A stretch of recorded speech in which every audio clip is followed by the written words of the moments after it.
because there's a skill involved, and if you can't time your life blooms correctly to bloom when people are getting chunked for damage, it's a skill issue.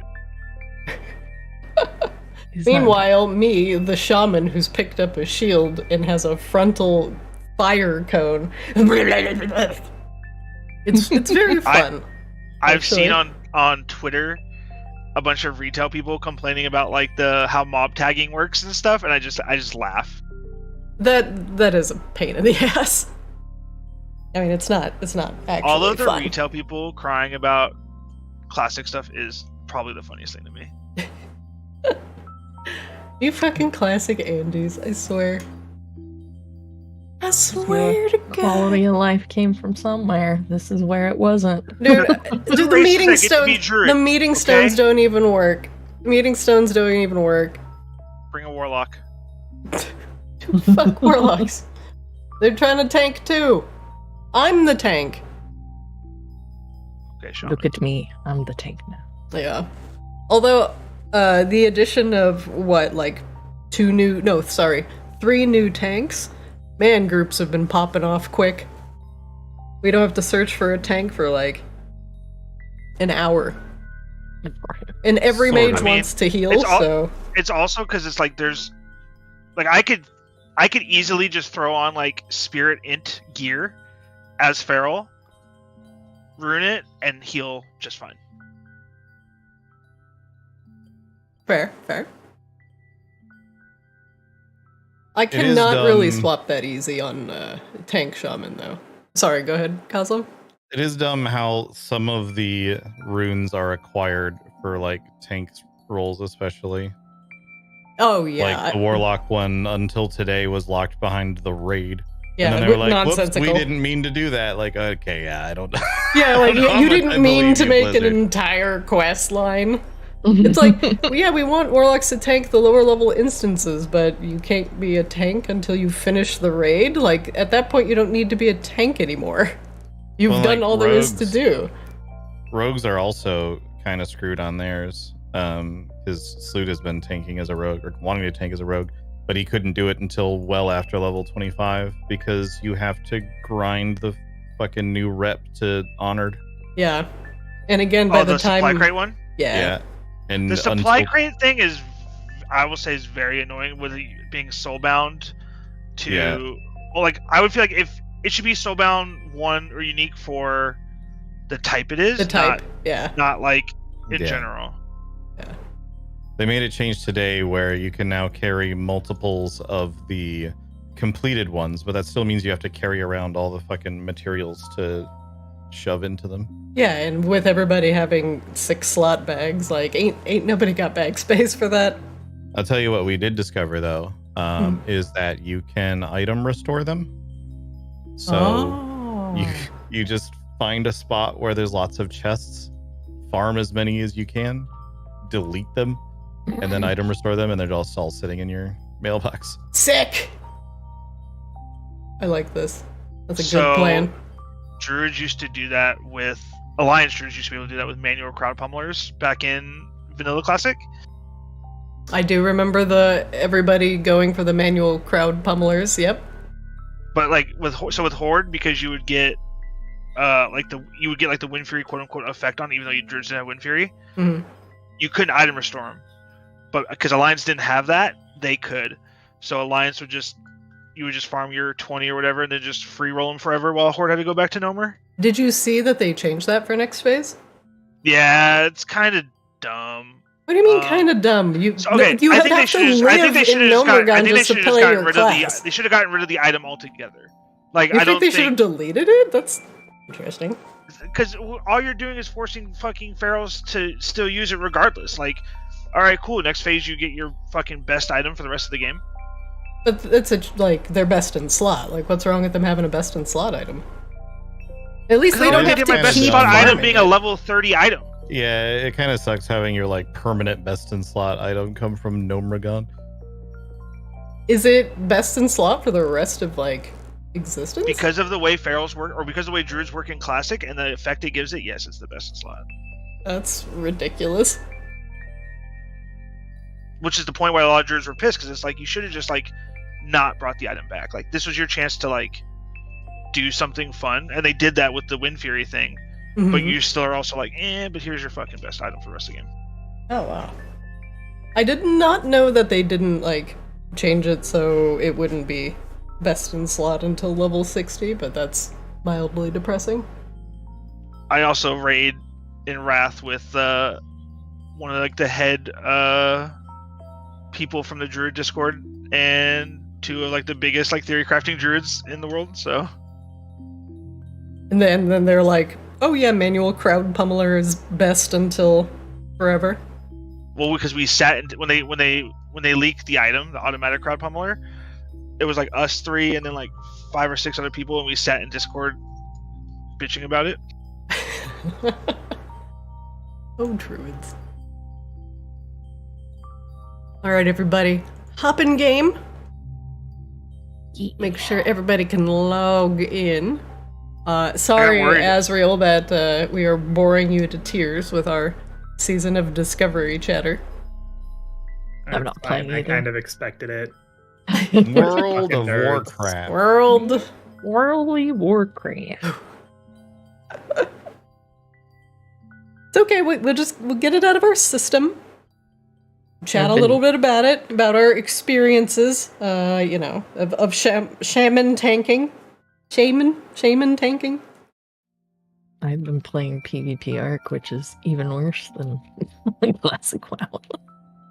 Yep, see, everybody has had something fun to do all week. Azrael, what did you do this past week? Please tell us so we can take a break from the season of Discovery chatter.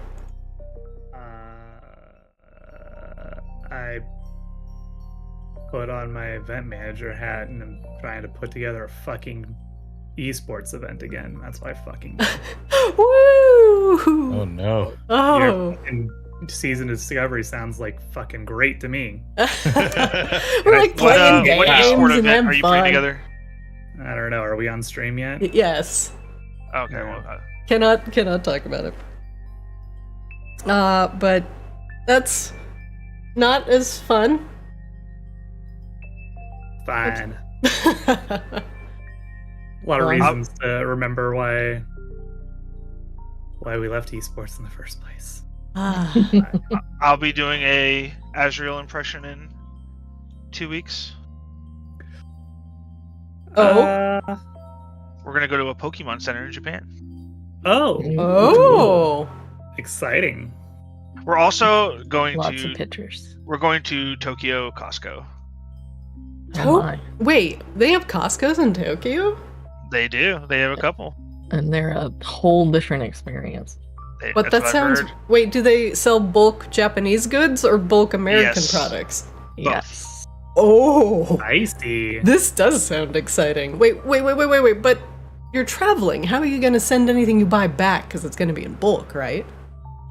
I mean, I'm imagining that we're not going to be buying too much, but I mean, it We'll see. sounds Just going fun. for the experience to have witnessed it. I get up to four check bags for free. So Okay, True. that is a lot of. That'll do it. I don't have 4 bags though. That's the problem. Well, if you want to borrow one, I've got a couple pieces of luggage you can utilize. Let him borrow it and have him No, 'cause bring I have to back fucking some carry like the luggage, and that's what I want. Yeah. weird candy or something. I learned the other day that baggage fees were introduced as a temporary measure after 9/11, and then they just decided they would like to continue making money off of them, so they kept them. Yeah. Amazing how many things like that are that way. Mm-hmm. Yeah. Just like, oh no, all the groceries, we're not going to have enough toilet paper and eggs. Let's ratchet up the cost for those things to fight back all the ravaging sick hordes with COVID. Oh, hey, actually, we made a whole bunch of money off of that. Let's keep doing that. That was super good. That was Oh, good. did you guys hear about the egg companies getting Yeah. sued? Yeah, because they were fucking colluding on the price of eggs. Yep. Burn them all to the ground. They weren't even it wasn't even just that they were colluding on the price of eggs. They were colluding on things like, hey, let's all kill off our hens early so there just are fewer eggs and create artificial scarcity. I did not see that. Holy shit. Yeah, it's like Actually some fucking real awful. scumbag level shit. Like, it's one of the rare times in history I've ever been like, yeah, well done, Nestle. Good job bringing those guys to justice. Like, you know all that Holy stuff shit. about us controlling water and stuff and not being a human right? Don't think about that. Think about this. Think about this, honestly. Yeah, the old Nestle, yeah, you know. This is Vaguely. why we Look over need there. guillotine. Bring them back. I need a Ben Affleck and Matt Damon's character from Dogma to be real. Just like invade a boardroom. That would be mwah, mwah. But also, wouldn't that mean Alanis Morissette is God? I'd be okay with that. I don't have a problem with that. Me neither. I'm just Oh, saying, like, Ship it. Fuck it. Ship Like, it. I already don't believe in God, so and I if say, it's Alanis Morissette, that's fine. man, But I do wish. you believe in Alanis Morissette? Because I don't believe in Alanis Morissette. I don't think No. she's real. You know, I believe in a thing called love. that motherfucker is not real. It's one of my favorite songs to do at karaoke. Oh, I'm an Alanis lover. Wait, my only which song? regret- My song or an Alanis Morissette song? The Darkness song that you just Okay. sang. Yes. Man, I will sing so much Alanis on karaoke. I believe in a thing called Alanis Morissette. have three songs that I'll sing in karaoke, and only 3, and it definitely depends on the crowd of which one I do. Fair. You Mhm. gotta know your audience. You do. I personally, forgot about Dre, one of my favorites. Okay, my 3 are I'll do I Want It That Way, Backstreet Boys. Nice. I'll So do next time we come to Vegas, you and Josh are karaoke. Got it. Okay. I'll do Miley Cyrus, Wrecking Ball. Classic. Gorgeous. And then this is a very much depending on the crowd and where I am. This is definitely a deep cut one. But I do like to do Two Live Crew, We Want Some Pussy. Whoa! You gotta That's make like sure the audience is nice Yep. and liquored up for that one. Yeah, Mhm. definitely. Everybody All right, feeling last raunchy. quick story before we start. Yeah. I was in Portland for work, and I was with Yeah. a bunch of Delta guys. And Portland being known for many things, but also being known for strip clubs, they found a strip club that does stripperoke, aka you karaoke the songs the girls dance to. Sounds That's incredible. amazing. actually. Sounds incredible, right? So now again, me being me, thinking that it would make perfect sense to do that song at a strip club because it's Two Live Crew Right. and it's a strip club. Yeah. I have done stand-up comedy and bombed and felt the same way I did when I did that song with the daggers people stared at me like I was objectifying and disrespecting women with that song in a strip club. I could not wait for that song to be over. My buddies were singing along. Daggers from the crowd. Daggers. Oh my god. It's both hilarious and shitty. How dare you sing about desiring the female vagina at a strip club? Where you can probably see it. Like, who is this asshole over here objectifying women and slaps stripper on the ass? How dare. How dare? Honestly, would have paid money to see that. Yeah. If you go to Devil's Point in Portland on Sundays, they still do it. Although I actually know exactly where I've never been, but I know exactly where. nice. I love these stories. Although I thought you said stripperoni, and I was like, this is interesting. My favorite. Oh, is that where they danced on a giant macaroni pole? No, it was Or where they pepperoni. dance on top of a giant pizza. Beautiful. Mm. My favorite Wow. stripper club sign that I saw when I lived in Portland was "Come in, we have free-range organic strippers." That's so Portland. And then there was another one down the road that said something about that they were gluten-free strippers. Gluten-free. Ah. Truly, Like, the you know what? free-range strippers, they can see the, The free sun. range made me very happy. That was hilarious to me. Although, you know, they do have those caged strippers here in Vegas. It's true. You got the cage dancers. All right. Talk about everybody's strip club adventures aside, because I'm sure we can all share some very interesting stories. Let us get into the D&D mood, pull you all out of the season of discovery and back into a little bit of Arctis, where you all have been causing some trouble on the Maginox docks by giving one of the residents of Maginox a magical bean. He has planted it, and as you got angry at him for doing this very logical thing, he had created or summoned an ancient buried pyramid from Feronia, which had contained some curious cultists, poisonous scorpions, and mummies still animated by potent poisons that coursed through their veins. As you investigated this massive tomb that magically appeared on Maginox docks, you had feared that your friends were dead. The two residents that lived where the pyramid now stood, more Splinterhoof, the blacksmith, and Larix Seaview, I believe is his last name, the herbalist, both lost their houses to the magical pyramid, which sits now in a massive pile of rubble in the Maginox docks. And inside the pyramid, as you all ventured inside, you did discover that Moore and Larix were not dead. Moore, however, was close to being dead by being gripped by a gigantic scorpion, while the cultists eagerly looked on. And you saved him and dove deeper into this magical pyramid, discovering on the east side of the wing an ancient burial ground of one of the mummy lord's beloved consorts, and using her name, Marine, as the password for the door, you had slid open the great doors to the mummy lord's tomb.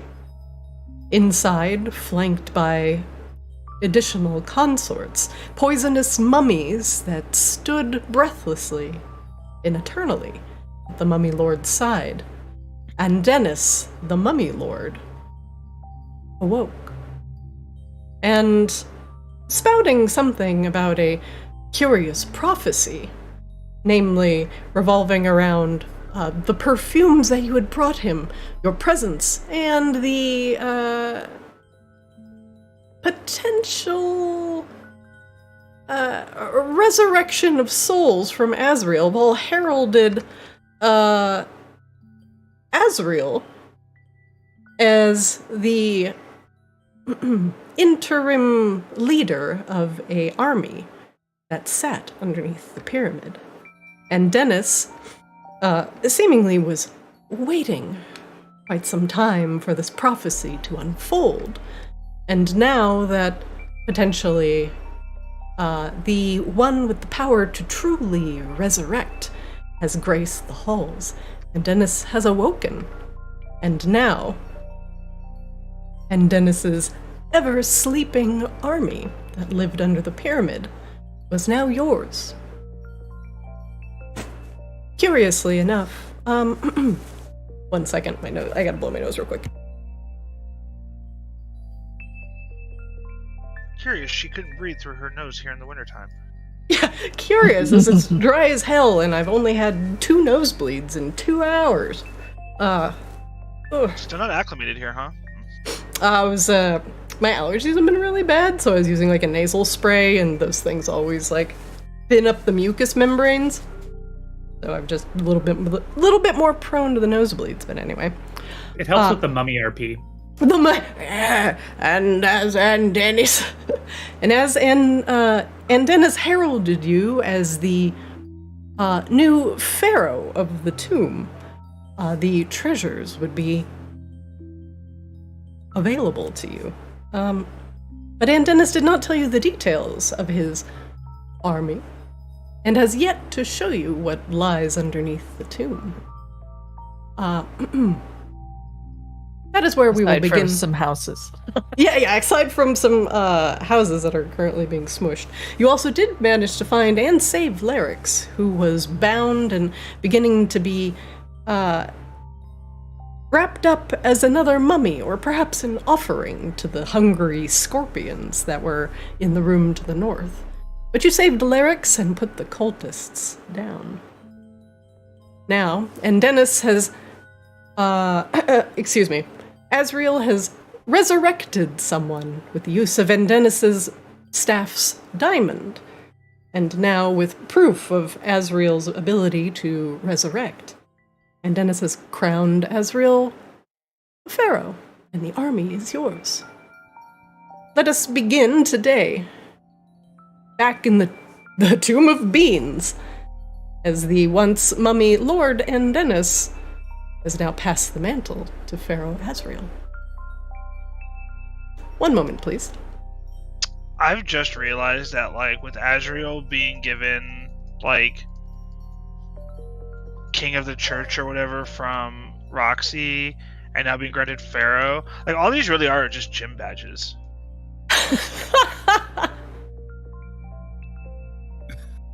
Yeah. Are you saying that Azrael's going to be the head of a whole bunch of different churches and/or cults?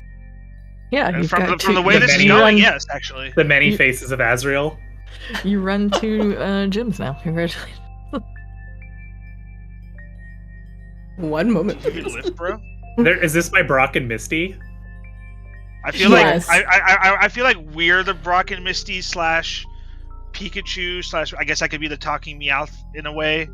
I think you guys are more like my Pikachu, Charizard, and like Bulbasaur. Yes. I think we decided what Pokemon we were last week. But... Dibs on Bulbasaur. Grabella is definitely the Charizard. Yes. Like the Charizard that like leveled up too fast and evolved and is now kind of sassy about it. Hell yeah. Hell yeah. She's definitely the one that had the sad storyline with her, all of her friends dying. It's fine. Jesus. Some of those early episodes of Pokemon actually have some dark shit. Yeah, they are kind of dark in the beginning, aren't they? Yeah. A Now lot of that, shows now from that our you think childhood about were it. pretty fucking dark. Yeah. I That is think actually we true. decided Kozlo was like a abracadabra or whatever the Kadabra. baby version of that is. Abracadabra or Alakazam, one of Let's the be honest. Let's be honest, guys. Kozlo is just Voltorb. I mean, with the sass, I was gonna say he's Team Rocket's Meowth. I would accept that. Wait, hold on. Kozlo, can I get a that's right? I don't know the inflection that's necessary. Like for it. Team Rocket blasting off at the speed of light. Yeah, that's right. Like, That's right. There we go. We're just giving the editor so much ammunition. I do declare that. Oh my right. god. When those clips came out, I was dying. Oh, It has been well documented that is in fact correct.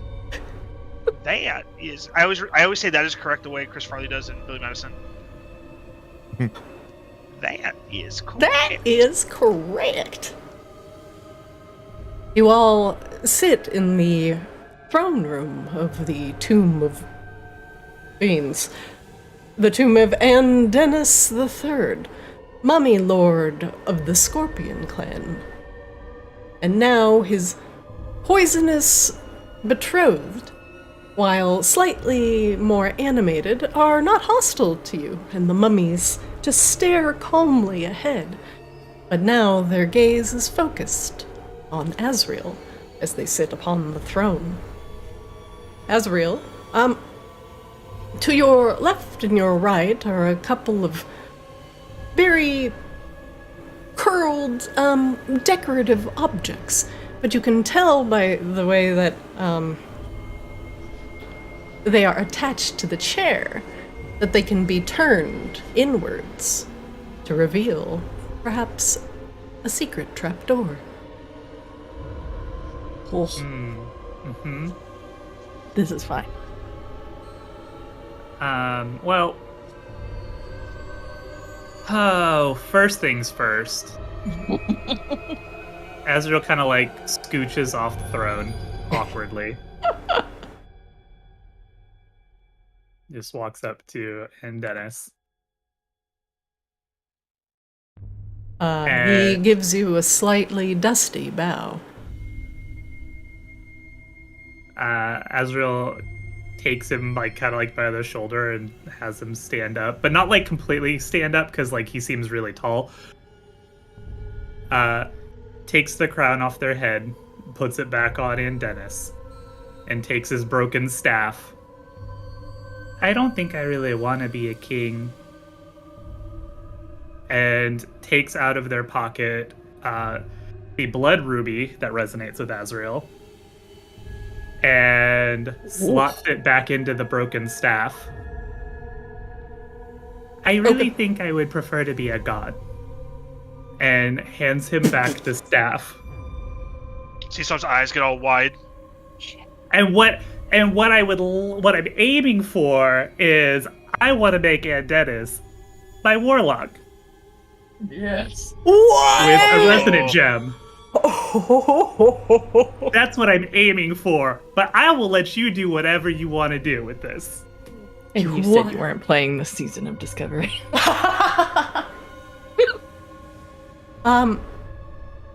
Azrael, the blood ruby, as you pull it from your bag, thrums with ancient and forbidden power. Power taken from a living, breathing source that feels just as alive in the palm of your hand as a beating heart. And as it sockets back into the empty hole of the staff, it pulses slightly with an almost human-like heartbeat, and it quickens as it finds a new home in the staff. And Dennis watches the blood ruby, understanding very little, but knowing Azrael's powerful magic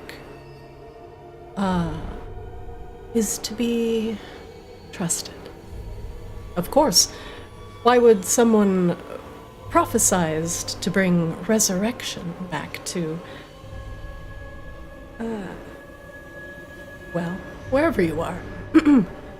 Why would Azrael steer them wrong? And so Dennis takes the staff and shuts his eyes and lets the newfound power flow into him. And Azrael, you feel the connection, the resonancy of the blood ruby. And Dennis, you've never tried to resonate with a living thing before, but Dennis is not a living thing, is he? And as What are you talking about? Azrael resonates with living things all the time, and unliving things. We be vibing. The light, the golden light behind Dennis's empty eye sockets flares and changes to a dull crimson red. A similar color to Azrael's filthy robes. A little bit of brown, a little bit like dried blood, perhaps.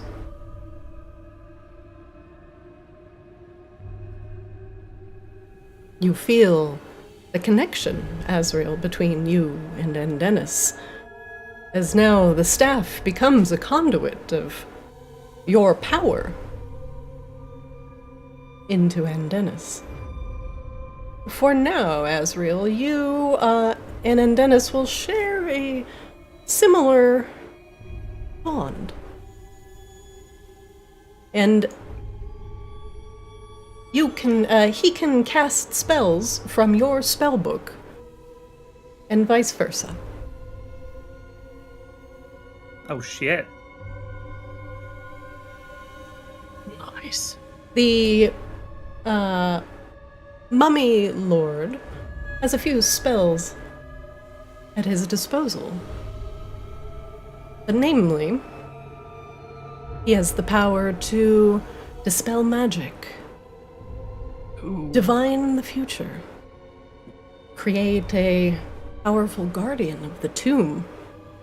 And summon contagions and insects. Just like you. And Dennis kneels once again, in reverence to Azrael. No longer a pharaoh, but a god. At least, in Dennis's eyes.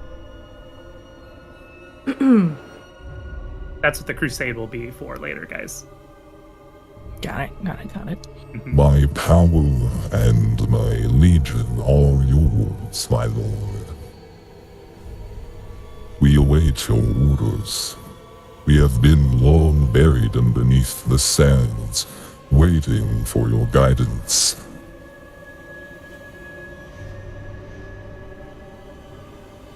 Oh, neat. Well, this is the first time I've been a god, so I might need a minute to think about that. But thank you very much. It's very nice of you. What was this prophecy you were talking about?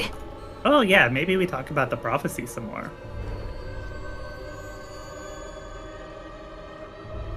It is said that the one to awaken me and open the tomb would carry with them three familiar things. A familiar smell, the spirit returning to the body, and the wisdom of the ages.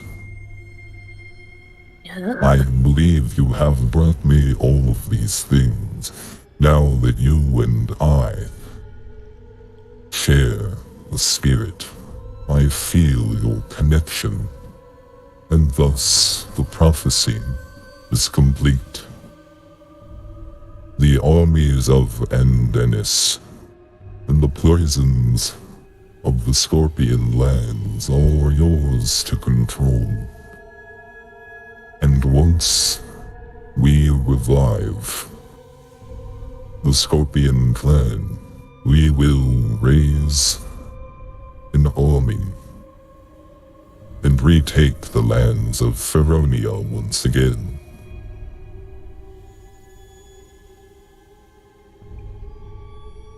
Cool.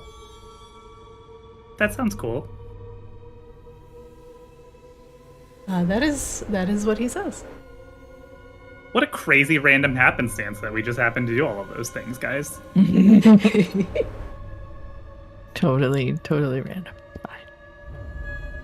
So, like, is this where the army is? And Azrael points to the little lever.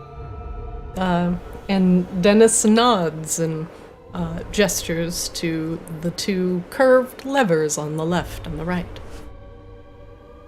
You guys want to go check out our cool army?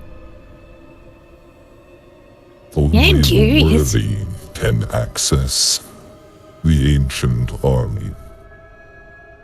I'm guessing that's you. And she points to Azrael. Does the army at least have a cool name like the Silver Scorpions or, something like that? It is whatever our Lord wishes. There was a different name in a different time, but perhaps you should see it with your own eyes before creating a new moniker. Rebrand! Azrael will twist the thingy, the lever. With a noisy rumble, the chair begins to slide aside, revealing stairs that go down into into the darkness. What do you all do? Azrael walks down the stairs. Bella will follow him quite closely just to make sure everything's okay. C-Swap will take the third position, but at a safe distance. And I just got violently logged out of Forge. Oh, Violently logged out. Violent. So Kozlo will be trailing one moment. Can I get clarification on how you violently get logged out as opposed to just getting logged out? Just suddenly and unexpectedly? It had put me back on the login screen, but filled the entire screen with "you must log in." The lead engineer, Okay, I'll George, knocked on his door and slapped him in the face. That's and logged rude. him out. Now, one moment. I said silver scorpions, and now does anybody remember Legends of the Hidden Temple? Silver snakes? That was my favorite. Oh yeah. Oh, yeah. Blue barracudas. Mhm. Silver Snakes was my team. They never won. They sucked though. I always wanted a blue barracudas t-shirt. Was the purple parrots? Yeah, purple parrots. Purple parrots, blue barracudas. I don't remember the rest. Some sort of monkeys. The silver. There's The Shrine of the Silver Monkey. That's Shrine of the Silver Monkey. That's Yes, it. Yeah. that's correct. But there's like a monkey team though too. Probably was. Now I have to Google. I got it right here. Red jaguars, blue barracudas, green monkeys, orange iguanas, purple parrots, and silver snakes. I was right. Silver Green snakes. monkeys. Green monkeys. I lived in Orlando when all of that was being shot, and I so badly wanted to do it, but I was not old enough. Oh no. You had to be like 11, I think. You know what show I always wanted to be on was Wild and Crazy Kids. That one too. Wild and Yep. Crazy Mhm. Kids? Oh, wow. Yeah. They used to do the ones at like the water parks that looked like so cool. Like they looked so fun. I was just like, oh yeah. That water park was really great until it wasn't. Like Legend of the Hidden Temple, Wild and Crazy Kids. What was the other one with like the aggro crag or whatever? Guts. Guts. Guts. Oh my god, that was like peak. That was peak Nickelodeon. Peak Nickelodeon, yeah. Mm-hmm. They made a Legends of the Hidden Temple like movie, didn't they? Like not recently, but within like the last 10 years. Don't know. I know, I had They a have the thought, adult and then it version of that disappeared. now. It's called Survivor. All right. Yep, sure did. 2016 TV movie. No shit. As you all descend under the tomb, into the basement where your promised army lies, and Dennis brings up the forefront and gestures you all inside.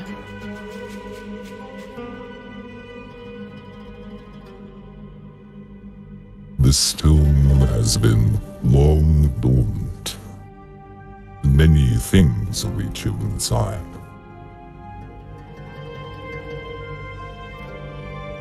Should we be ready to like fight things or? Yeah, should I'm kind be- of tapped out at the moment. There should be nothing that would bring harm to you here. Okay, that seems fine then. What about that bug, though? He Gravella will looks over at the bug. walk up There's to the bug. a beetle that is currently on the floor. As you look carefully at it, Gravella, the wings fold aside of this bronze beetle, revealing an intricate set of gears. The beetle has a significant amount of dust built up on it, and it moves extremely slowly. Hey, Gazo. This bug actually looks like something you can fix. It's not an actual bug. Come here. Gravella will point out that it needs some sort of amount of technical work. She does not understand that it probably just needs to have the dust blown out of it. Oslo will look at it closely to see if he can figure out what's wrong with it and how it works. Kozlo, make me an Arcana check with advantage.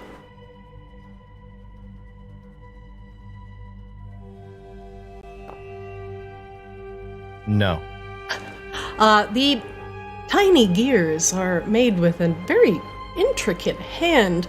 The amount of skill that went into this is honestly impressive, but you might need to actually sit down with a magnifying glass to get it to work again. So do we still need to get you some glasses? You do feel like it is well within your power to get it going.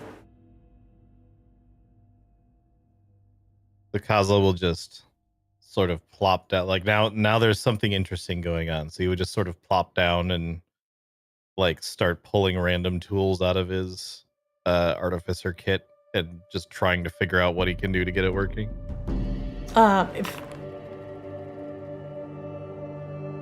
I'm sorry, I heard dice rolls. C-Swab, you can also make me an Arcana check, not with advantage. And then Kozlo, why don't you make me a sleight of hand check?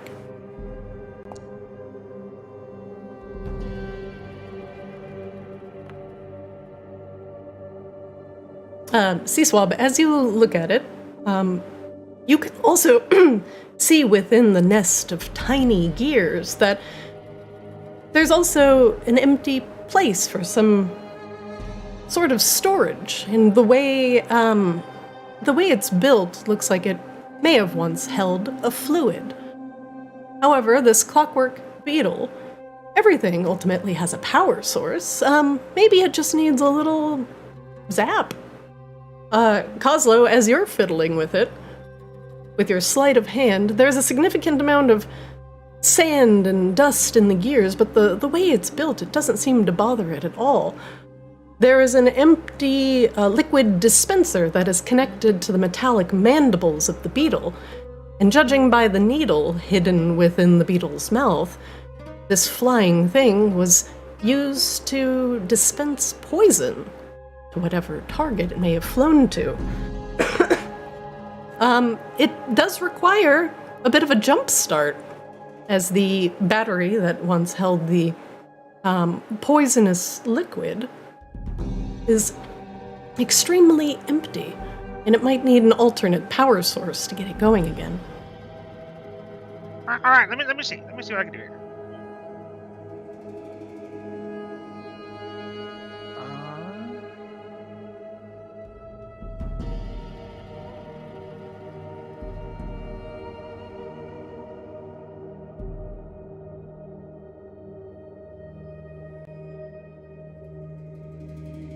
I am going to Shocking Grasp it.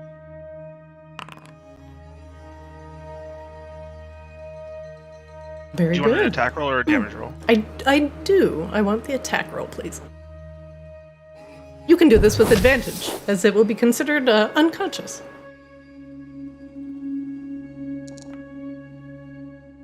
It'll hit.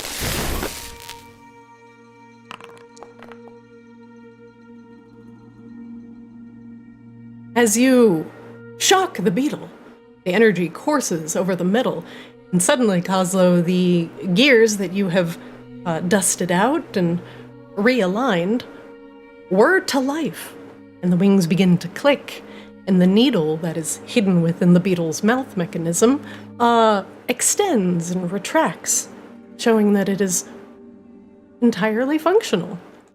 The beetle flies into the air and does a quick and happy loop and lands on Kozlo's shoulder.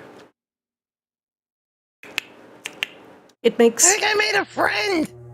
whirring and clicking noises as it scrambles over from shoulder to shoulder, whirring excitedly at Kozlo. Congrats on your steel bug type. Fuck. And Dennis merely nods, almost as if he were expecting this to happen.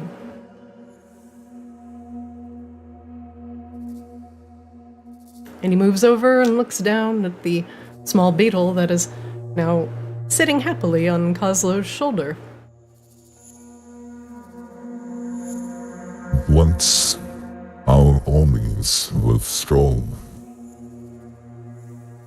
We battled across the sands, and the ones who were weak, the ones with flesh, soon found themselves decimated. Many fell to poisons that were derived from serpents and scorpions across the sands. And soon enough the living population of Feronia dwindled and was quickly replaced with potentially soulless automatons. Flesh and blood became weak as poisons ravaged the living. The undead became strong.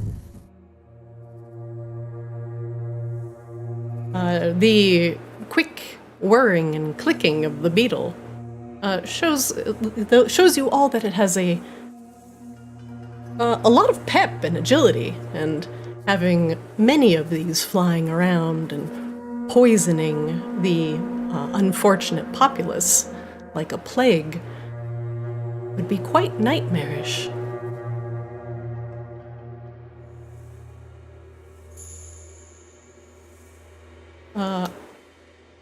And Dennis turns around and walks over to another gate.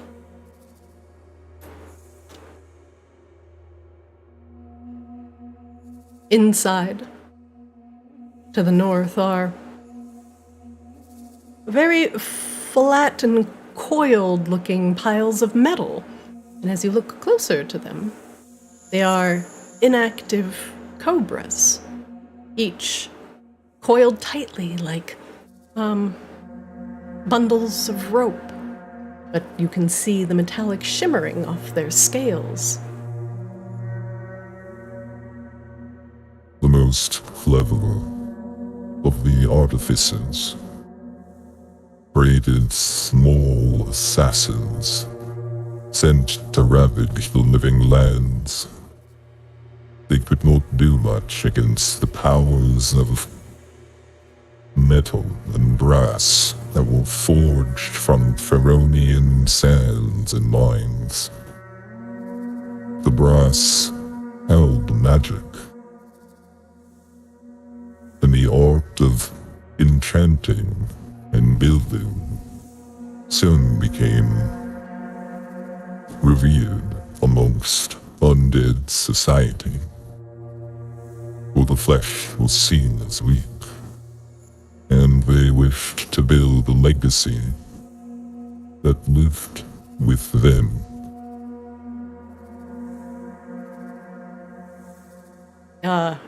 And Dennis gestures to the Cobra assassins.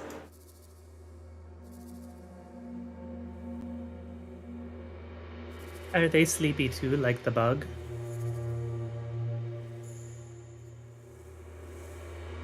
With your presence, they will soon awaken. Before, it was easier to power them with souls.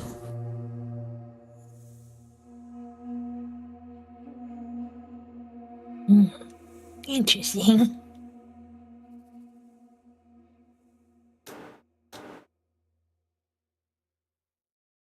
The magic of the Feronian brass that came from deep underneath the sands held the enchantment of magic for a significant period of time, and many of these clockwork items were built in service to the various clans that ruled across the Feronian sands. The most powerful that rose were the ones of the undead, the ones that could live past the poisons of the assassins and dispel the magics of the rival clockwork creatures. But and Dennis trails off after he says but, and looks behind him.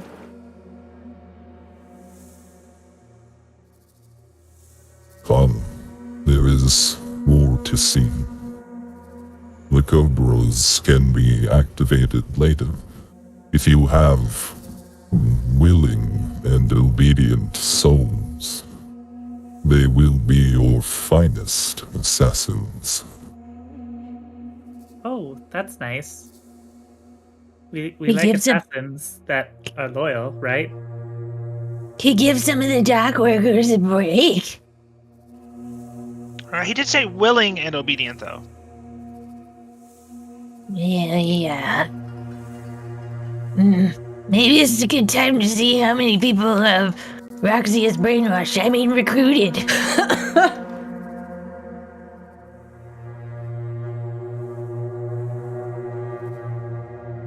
He looks over again at a small spider on the floor, again looking as if it is made with clockwork parts, mostly brass, and a small dagger spear coming from one of its forelegs.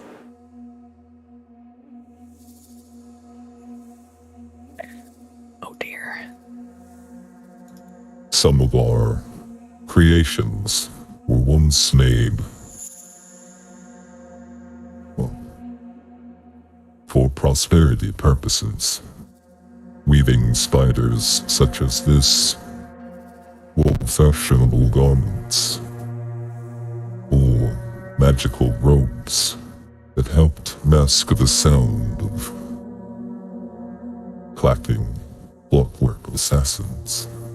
Many were repurposed as brass ran low in Feronia. You just hear a very strange noise from wherever Grabella ran off to. Grabella? And Dennis just kneels by the spider as you all, Grabella has run off. Grabella accidentally was not paying attention and definitely went the wrong way and is now in front of a pile of treasure and having some dishes. You just hear down the hall. Grabella. Grabella! No, not here. Oh, there you are, Grabella. Grabella is like straining to not grab everything inside. Seaswell's eyes get all big and he starts hyperventilating. Grabella, we're going the other way. But it's so shiny.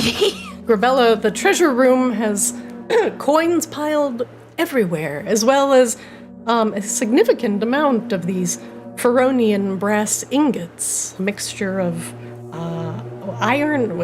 copper and zinc.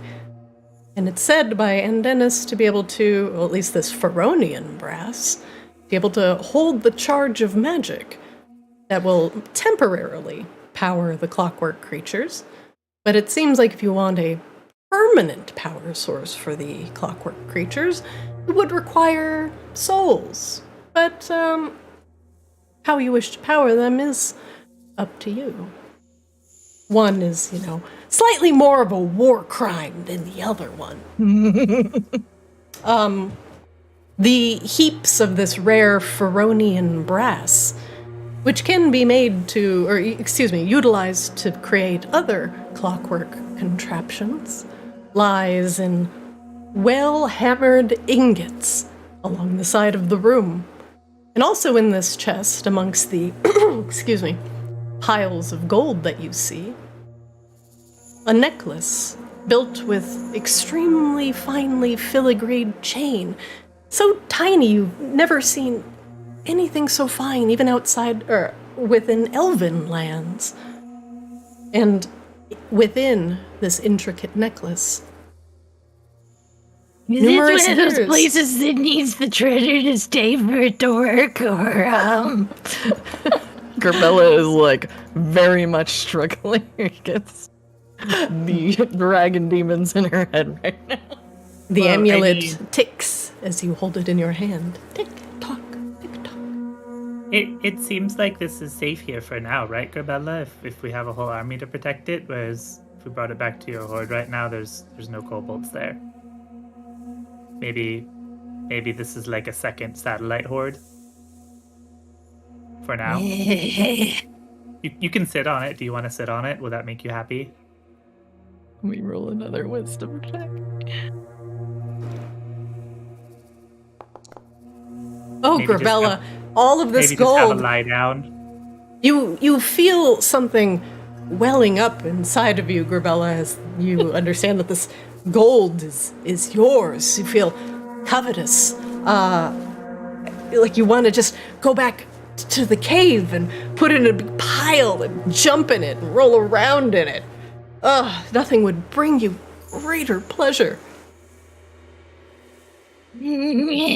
Grabella. And it's Jumps old in the- gold too. Yeah. She just jumps and starts rolling around. Like a cat after you lay out catnip. You found Grabella cat. The chest also contains a scroll case made with ivory and carved with additional scorpions on it.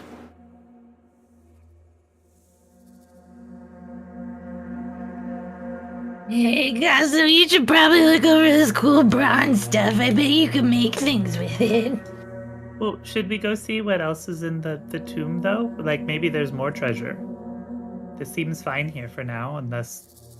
I'll watch you it. have But what if there's another bigger pile of treasure? Oh my gosh. Grabella struggles between what you are saying and the pile that's in front. There's also, like, really cool automatons and stuff. I don't know what that means. She just keeps rolling around in gold. The only thing that really interests you at this moment, Grabella, is the pile of gold. All yours! There must be thousands here. You may just need to leave Grabella here for a little bit. It's fine. Yeah, maybe you just have a lie down, Grabella. It was a really hard day's work, so... Yeah, it's so difficult being in all this money. Don't lose any of it. But look at it. Look at the. If you hear us screaming from down the hallway, Grabella, though, like, maybe come help, because we I might all will be dying. Try.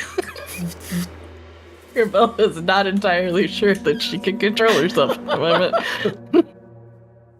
We'll be right back. Don't lose any of that gold. Right, lose it. The beetle continues to hover around Kozlo. Also, don't you have, like, a little, like, familiar guy? Have we just not seen, like, little Cause? Homunculus, the little Cause. Yeah, he's not terribly useful, so I don't need to bring him out that often. Oh, no. Well... We come back. Isn't Dennis still still monologuing? Like he just didn't even notice. Yeah, he's just talking about the history of Pharaonian weaving spiders and the very rich culture of tapestries and he's talking about rugs. That sounds really cool. And Dennis, we totally need somebody to make all of our cultist robes. But maybe we should go to the next room. He nods. Of course. As I don't turn on the voice changer for that. He moves up the stairs to another cage where massive clockwork scorpions lie dormant. Azrael's eyes go wide. More mechanical Pokemon. They're so beautiful. Covered in a thick layer of dust and sand, these things have not been activated for quite some time. At the end of their tails appears to be some sort of spraying device, possibly for poison? You're not sure at first glance, but it definitely has an exit hole. Kozlo, you can roll me an insight check with advantage on the clockwork scorpions. Ah, yes, insight, my favorite. Cool. They're not working. Congratulations. None of them are working. Well, why are they in the cage then? Azrael, you can also make me an insight check because you are close to the scorpions. I like with an advantage you got an 8.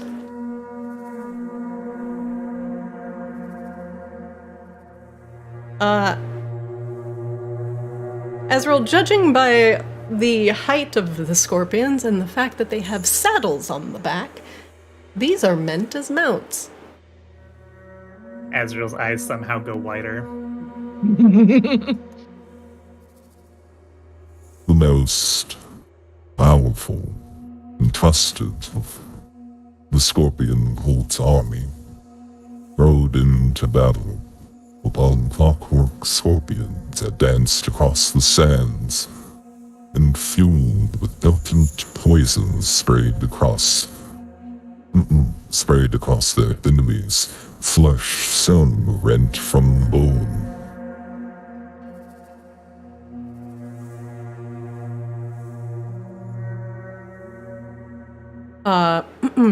The beetle floating up behind you.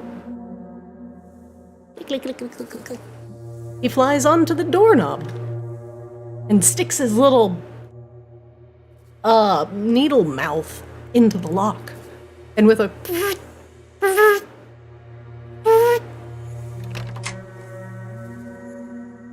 the beetle flies away. His job done as he unlocks the cage to the clockwork scorpions.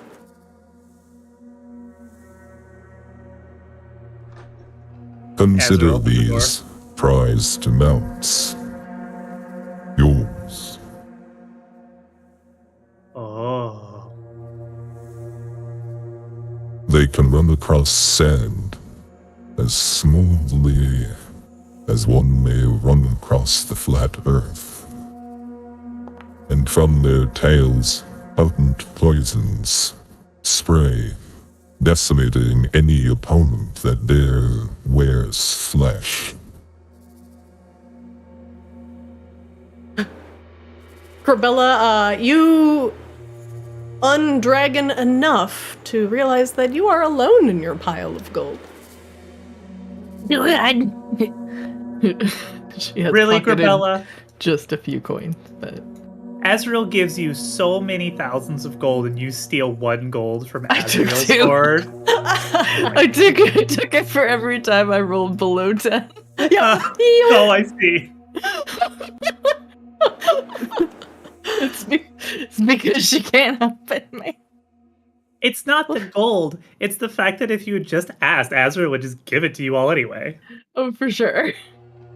Where are you guys? Oh, there you are. Seaswab, as you're looking at the clockwork scorpions, you can also make me an insight check.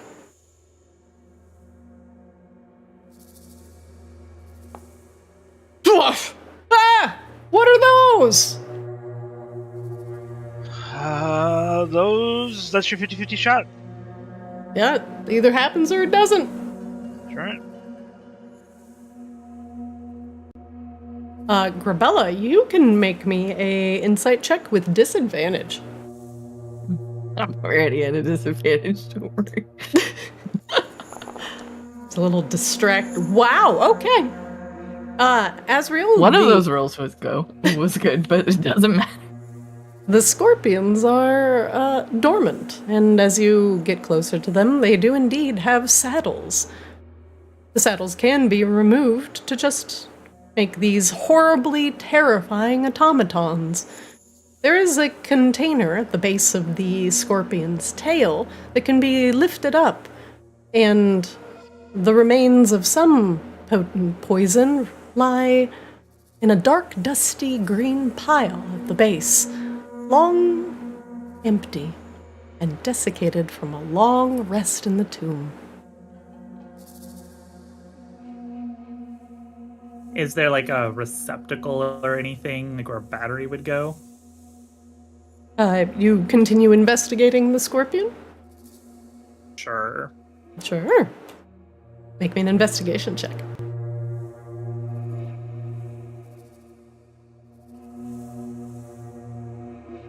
The entire scorpion is made of brass, but you can't, you're having while the refill of the poison spray for the tail was relatively easy to find, you can't seem to find the power source panel. Maybe Kozlo would be able to help. Kozlo, I think they're sleepy. Kozlo will once again start just pulling out tools and poking around at things, trying to figure out what's going on. Kozlo, you can make me an investigation check with advantage.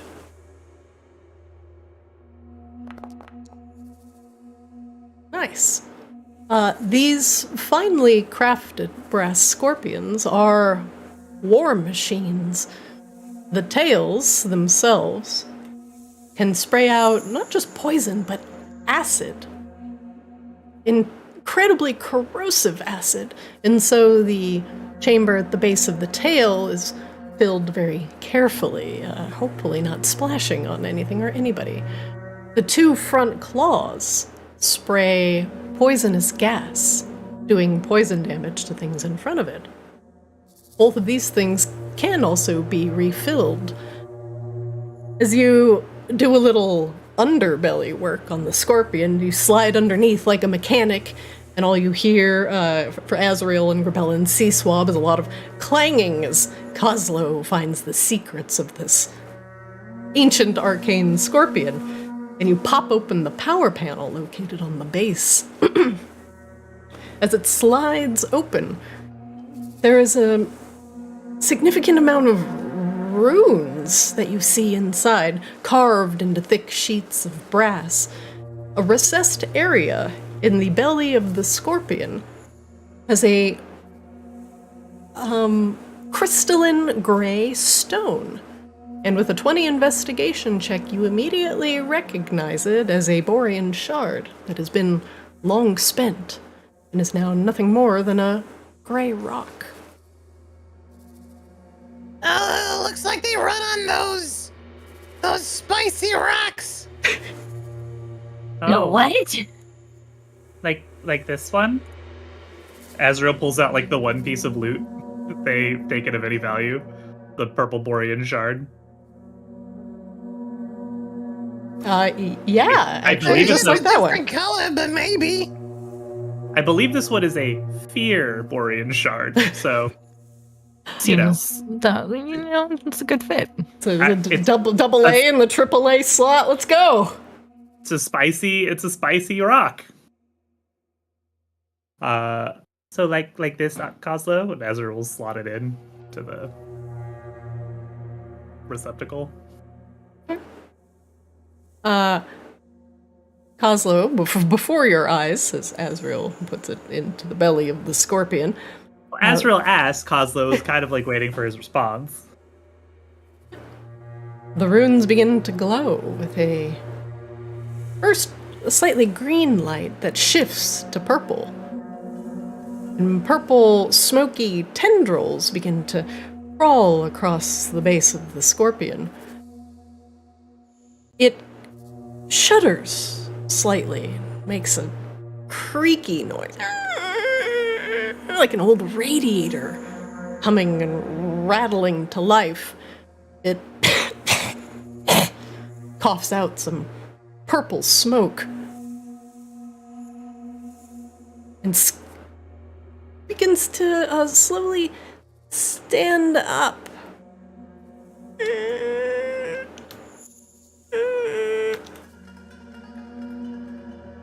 Oh, that one. Okay. It's this one right here. That was totally the one that Azrael was putting stuff inside. Yeah, sure. It's fine. The Kozlo, as you're watching, the scorpion looks like it is going through some initialization processes. It is clacking its claws together to try and test. And as it opens its claw to try and spray something out of it, just a cloud of purple dust comes out with no real effect. And again, with the tail, as it shudders, it only exhales a gout of sand as the internals are cleaned.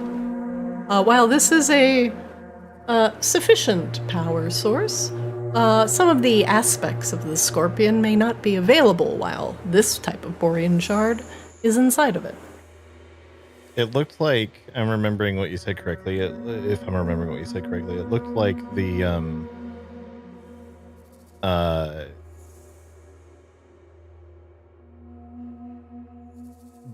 there were like empty reservoirs for things, right? Mm-hmm.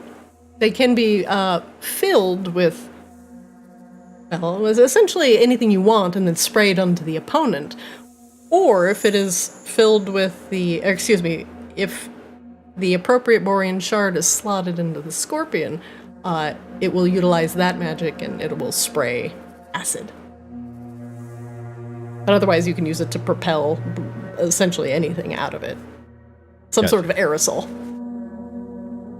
Gotcha, okay. It looks like it's kind of working, but we're gonna need to get the right sort of spicy rocks for it, I think. Oh. Okay. Well, do you want to take that one out then, or do you want to ride around on it for a little while, Kozlo?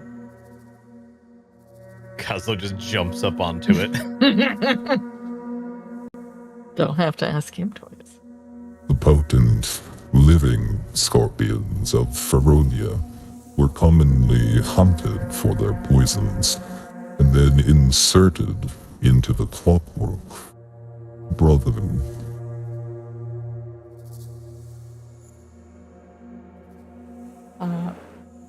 And Dennis gives you a little bit of history on the scorpions. Apparently they killed the living ones in order to utilize their poisons for their obedient clockwork army.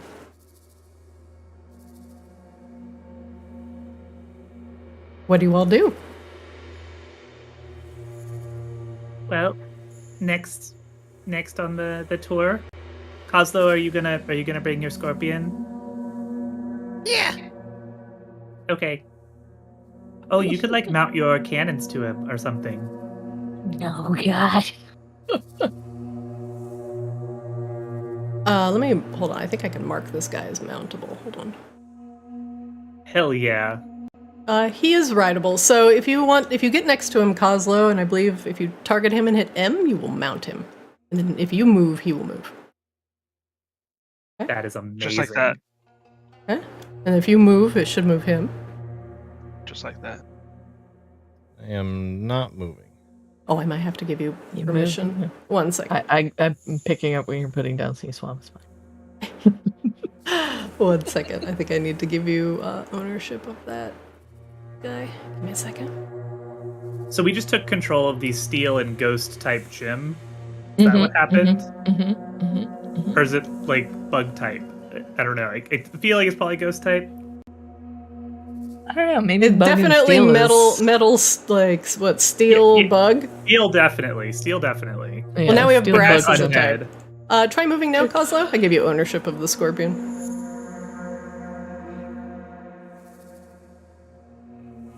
There we go. Okay, if I move the scorpion, then I can't move myself. Oh I yeah, have to move the yeah. You have to, you are like the mount essentially.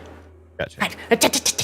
The clockwork scorpion skitters out of the room with Kozlo firmly on the saddle. Well, we may never get off of that thing. I'm surprised you got off of the pile of gold, Grabella. Grabella just looks embarrassed. So we have a pile of gold for Grabella. We have a giant scorpion robot for Kozlo. So far, this is successful. What are we gonna find for Sea Swamp? Did you see the snakes? The snakes are really cool. Yeah, we actually saw those when you wandered off to the gold. Oh, there's also some soldiers in here. I really couldn't find you guys for a hot minute. They're cool. Grabella will walk you over to these tactical-looking thingies. That's a technical term for her, so it's fine. While the while the picture may show that these are made of steel, these tacticians are made of brass, and their armor is more shaped like a scorpion carapace than anything else, looking less stately than the picture. But the tacticians both have an air of almost superiority about them, and are extremely finely crafted humanoid, well, husks of metal. And Dennis nods as he looks at the two tacticians. The greatest leaders of the army, able to command the swaths of footmen at your control. These tacticians will be your most prized possessions, able to control most of your army with a simple word or gesture.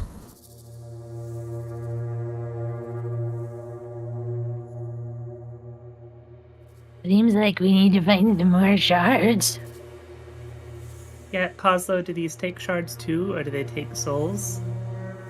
Or do they take ingots? And there's like so many power sources, that's not really my thing. I respect that Kozlo rolls up on the scorpion still, though, and like just peers down from the scorpion. I don't know how to get off the scorpion. No, I think that's Kozlo lives on the scorpion now. This is his new life. I think it's N. I think it's N to dismount.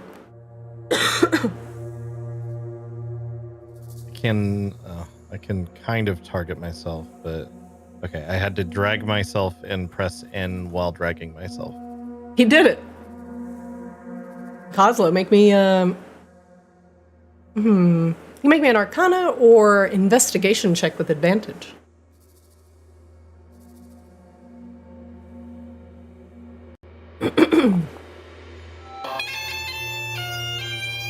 Ayo.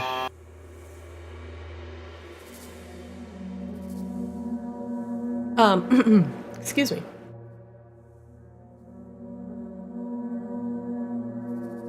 The power sources of these tacticians are located more centrally in the chest, and as you carefully open the brass compartment, it reveals the crystalline power source area, but this one is a shard that is glowing slightly with a faint green glow.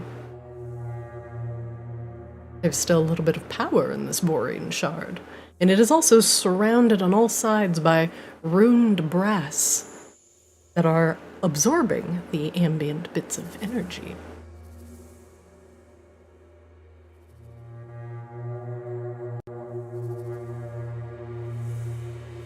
The on switch for these, however, cannot be found within the tactician. It must be located elsewhere.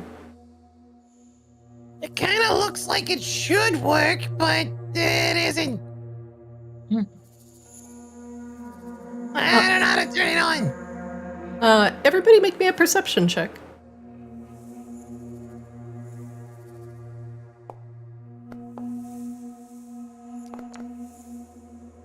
Azrael, you see a large lever in the bottom left-hand corner of the room against a wall.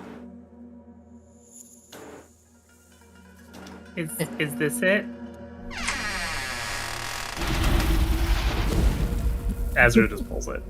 Azrael pulls the lever, and there is a creaking sound and a sandy thump from somewhere else within the tomb. And as you pull the lever, the tacticians begin to slowly awaken. Kozlo, as you're standing close to them, you can hear from the inside of their chest a low hum as Azrael pulls the lever. And the runes activate, glowing faintly and drawing on this green power source that is still located inside the borean shard. Just the faintest bit of energy, but enough to get it going again. And the gears of the tactician begin to whir and click as both of them come to life. They give Azrael a curt salute, palms of their hands placed across their opposite shoulder. And a short bow. And Dennis nods approvingly. Fancy.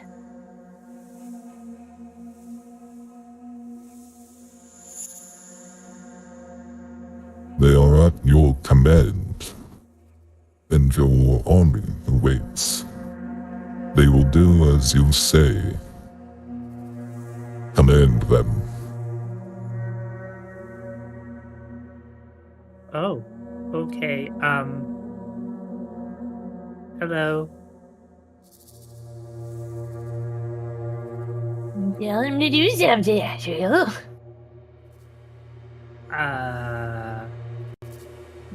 Touch your head. Both of them instantly touch their heads. Clink! Their metal hands hitting their metal scorpion caps. Okay, touch your shoulders. Blink! They both touch their shoulders, hands crossed, left over right. Left hand, right shoulder. Right hand, left shoulder. Blink! Okay, now touch your knees. Blink! Touch their knees. Leaning over slightly, still looking up at Azrael. Okay, touch your toes. They touch their toes. Blink! Fully bent over, but still looking up at Azrael. Now it's getting unnerving. Head, shoulders, Yep, they knees, seem and like toes, they work. knees and toes. They do not stand back up until commanded. Oh, that's kind of tedious. Go ahead and stand back up, guys. Did a great job. Pat yourselves on the back. They stand up and pat themselves on the back. Clang, clang, clang, clang, clang, clang, clang. Oh my god. I don't think they got a lot of power left, so maybe we turn him back off until we need him, yeah? Oh, that's a good idea. Yeah. The lever seems to be stuck. Oh no. Nope, I think they're stuck now. The time is now. There should be no waiting. You will reap more power sources in the coming scourge. And Dennis walks off. Is it just me, or did he sound kind of different just before he left? My bad. You're fine. That was supposed to be on, but I guess I didn't want to turn. Well, this is a lot of things. And also, one of you that's smart at things might want to look at the necklace back there. I feel like it's good for stuff, but I don't know what kind of stuff. Well, there's still like one more section that we haven't gone to yet, right? Maybe. Kozlo is distracted and leaves the scorpion behind. No, I guess there is stuff past the treasure. And Dennis gestures to the final Holy chamber, shit. where rows and rows upon clockwork soldiers stand motionless, and you can hear as you get closer to the room, them slowly creaking to life. The power source, well, whatever power source, may it let it be Azrael or whatever horrible things these mummy lords have been practicing in this tomb, has now been turned back on, and the soldiers are slowly humming to life. The lowly soldiers do not get the first dibs at the power. And so they are slowly awakening. Oh my god, we did awaken the Necrons. And Dennis gestures broadly at the clockwork army.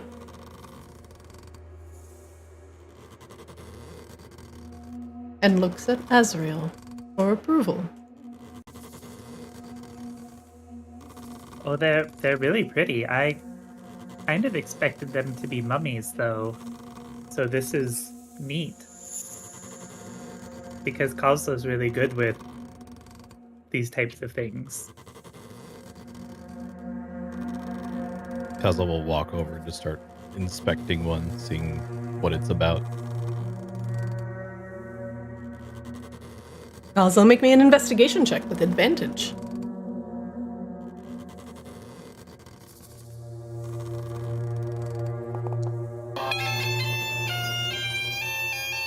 There we go.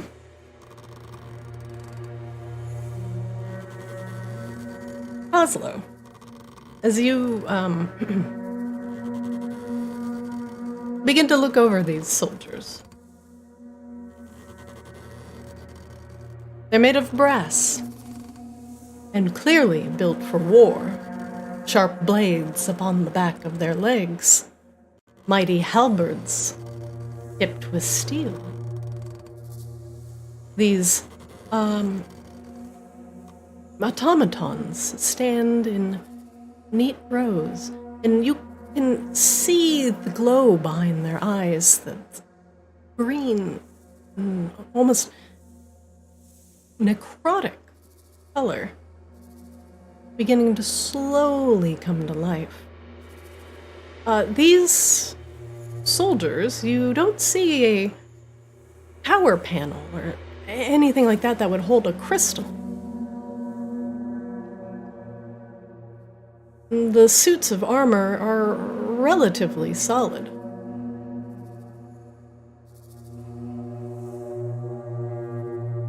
As you continue to investigate, they are extremely, surprisingly tightly closed. And the more you look into that, the more you begin to feel a sense of unease. These things should be hollow, but it looks like they're a container. Oh my god, are there mummies inside of them? It may take some trying, but as you wiggle some of the tools inside any gaps you can find, you pull out thin threads of cloth. More and more threads, wound bandages. There are mummies inside of all of these soldiers. Turns out you were right, Azrael. Oh, they're both? That's They're exciting. both. There's a lot of dead guys inside these things. Well, that's very exciting. That mean you can extra make them work well. One second, I guess my voice changer has decided to crash. Give me a second.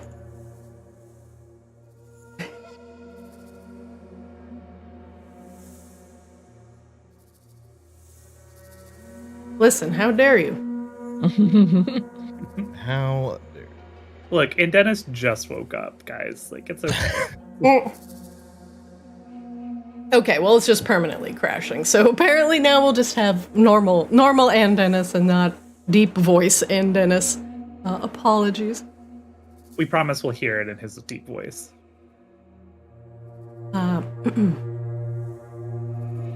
As Borean shards became more and more scarce in Feronia, we turned to alternative sources of power, namely the preservation of flesh and spirit. This allowed us to power the soldiers with preserved flesh and the spirits that remained, utilizing them as they were carefully prepared as mummies. Their physical bodies preserved and utilized as power for the clockwork soldiers. They are less mummy-like myself, and more preserved. And Dennis is being slightly coy with what he's saying. You can all make me a little bit of an insight check, please.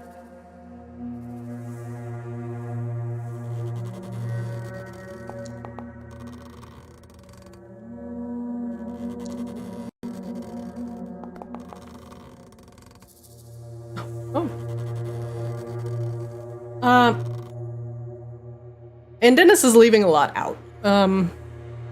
And you're not sure where the mummies have come from. Could be anything for anybody, but Dennis is definitely leaving a lot of details out of why there are mummies inside of the clockwork soldiers. But Borean shards are quite rare, and flesh might be plentiful for a time.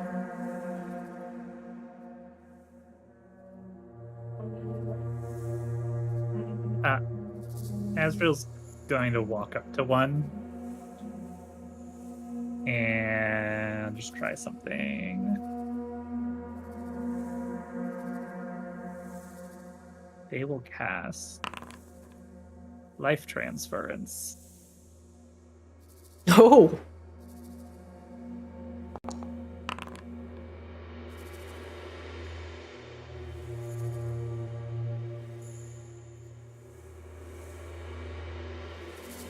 Azrael, as you transfer some of your life into the latent mummy corpse inside of the clockwork soldier, the necrotic green light behind the construct's eyes flares to life in a burst of bright green, and suddenly it is extremely active, and it looks down at you and flaps its palm over its opposing shoulder in a salute.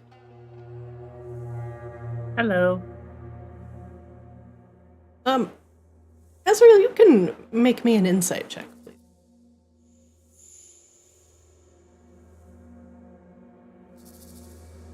Nope. I mean, maybe. I don't know. I guess it's a mummy. Might not be very deceptive.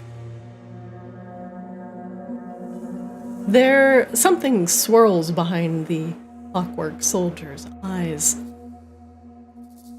It is chaotic and confusing, and it manifests as swirls of green that sometimes are bright and sometimes dim behind the soldier's eyes. It stares down at you unblinkingly.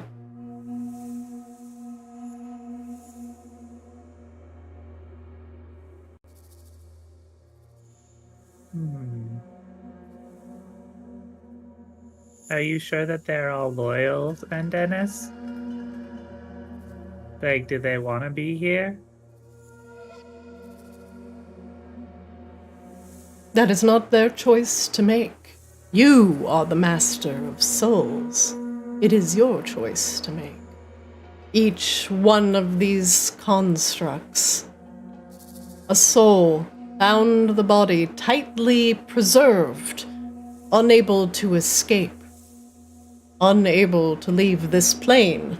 We have bound it to the body, and now they serve as your eternal soldiers, protected by the magical brass of Feronia.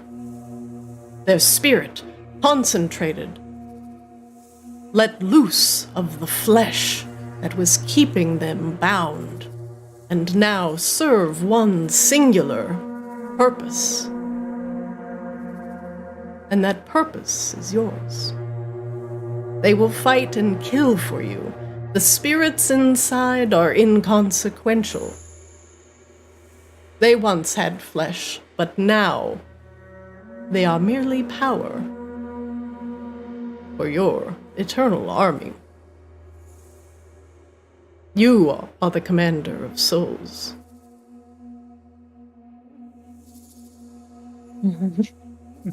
Quick huddle, guys. We should really figure out what our singular purpose is. It feels like it keeps coming up a lot. Yeah, that seems like a somebody else's decision. Grappella Quick- scratches quick her huddle, head guys. thinking Quick about huddle. earlier. Alright, quick huddle. Yep. Alright, let's huddle up. And in 12 seconds, Azrael regenerates. As Get over here. As you're all huddling, and Dennis does continue to monologue a little bit. As your clockwork army will now ride across the lands, we are sure to pick up additional flesh to fuel our constructs, and using ancient magics, we too will bind their spirits to their bodies and utilize them against our enemies. We have been cultivating the art of poison for generations, and soon all that have blood courses through their veins shall die and be turned into soldiers for our undying army. The souls are not theirs to control. They are yours, my lord. Well, but there are some people who have blood that we like, so Yeah, C-Swap maybe not everybody. Coslow, like, he's talking about us?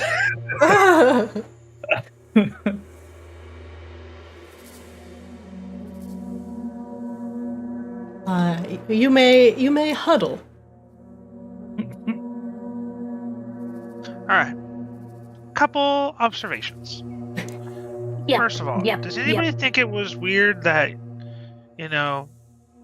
this guy has all of this and he was just ready to give it up to Azrael? Like, What are you trying to say, C-Swab? I'm pretty what I'm saying is that we rolled up into this dude's place, right? We rolled up in here and we took out a bunch of people and then we rolled his out thing, and yeah, I know there was my suggestion to not try and kill him, but also you resurrected a guy in front of him and then all of a sudden he's like, oh yeah, check out my cool undying army of robots. That doesn't seem off to you? There's No. definitely one thing strange going on here, but I don't know. I mean, the last time I resurrected somebody, they went to make a whole cult about me. So Yeah, but they're like putting the work in from the ground up. This is like, hey, by the way, well, there you was the whole happen to have all of the prophecy. tools that I need to complete my plan? Well, yeah, there's like the whole prophecy thing. Apparently, he's been planning for it. Well, and also, now that you have gone through most of the tunnels, you understand Azrael's position. And Dennis believing that Azrael can bind soul to body, you can theoretically have infinite soldiers. And Azrael would certainly bring this army into a new age of prosperity. And Dennis used to do it the hard way, with mummification and preservation rituals in order to continue to bind the spirit to the body. But Azrael can just bring things back. Not a lot of ritual or preparation required. It is clear that Azrael is the more powerful in regards to there definitely restoration is powers. preparation and stuff required. Azrael Like skips lots all of those steps. violence. Rue. But like, what is our motivation? We have a whole army here. What do we do? What do we want to do with it? That's what I'm saying. What's the end game? Well, and Dennis really wants to conquer Feronia. I don't really know anything about Feronia. It's kind of don't really have a stake in that. But wait a minute? Didn't Drian come from Feronia, Coslow? Yeah, Oh, okay. Well, there's that. Maybe. but apparently a lot newer Feronia than this guy. That might be a valid point. Do we know where Drian is? Maybe we could invite him for drinks and be like, "Hey, so funny story. We found this guy who He's totally from your wants to ancient conquer- civilization. Yeah, and totally wants to go back and conquer your homeland. Like, is that cool or not cool?" It's Last time Drian rolled a history check, he rolled a 1. We don't know anything about that. Fine. As far as we know, Dreon's just getting ferminated somewhere. Yeah, Dreon did not spend any time in school. The other option is stick all of this in my cave. Oh, it would be a really cool dragon horde, but I feel like you have to share a lot of space. Yeah, we would definitely have to make the cave bigger. We could also use the army to protect Maginox. Is that a thing that we care about? Like, Kozlo, get him on the ruling council. There's a lot of constituents here to vote for you. Yeah. I mean, that would definitely put the king in our pocket. Ooh, that's true. Honestly, Unless they we'd want to go to be... war with us, and that might be awkward. Yeah, I'm worried that if we don't do something correctly about this, we're gonna seem like a threat. Well, there's also the Lich Lady that we have to go deal with. Well, the other Lich Lady under the sea, to get the other thing to deal with the other Lich Lady. I'm losing track. And not to mention our fire elemental thing that we probably need to go do sooner rather than later. Oh yeah, we do have to deal with the fire elemental, and then we also have to deal with whatever's going on in Vicaris. Or I guess we don't have to deal with that, but I feel like you really want to, Grabella, so... Yeah. You could always, just send a clockwork army down to Vicaris, solve your problems. Well, Just yeah, that clear would be everyone totally else. fine. Then there's nobody to suffer anymore. Oh, there we go. Just destroy all the flesh. Let's just convert them all to undead automatons, then solved. Everybody's happy together. Everyone's happy. What's the problem? I don't understand. This is Azrael's villain arc. Just assimilate everybody, and then there's no more war. Done. The biggest problem is this is the middle of the city. We can't really keep this a secret. Azrael, that's probably exactly what happened. Unless we can presto digito, move this pyramid somewhere else. But I don't know how to do stuff like that. Oh no, it's been here for a really long time already. I feel like the beans magic would have worn off, so if we walk out and we're still in the middle of Maginox, I don't think it's going anywhere. Yeah. But maybe that's okay. Well, actually, hang on. We haven't huddled really since we talked. Do we like the king? Are we cool with the king? The king seems okay. So maybe we help the king. Is that a thing? Do we want to do that? You know what? Yeah. Let's make this the king's problem. I mean, solution. Well, you can't have my army. That seems weird. I mean, I guess he could convert and be my other warlock minion. Everybody make me a perception check.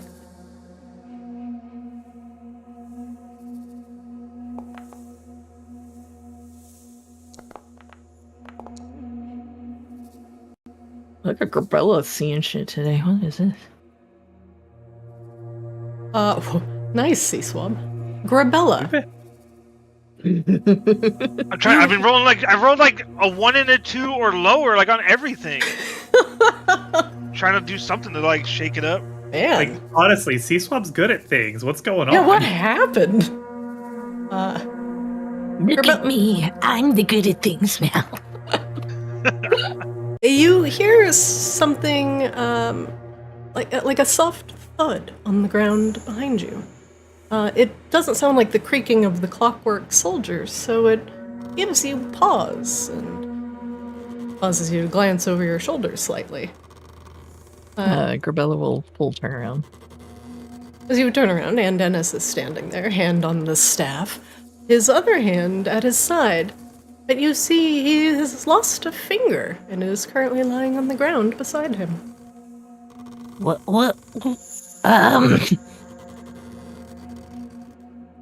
Do we need to turn him into an Atenambanamon? What? His finger fell off.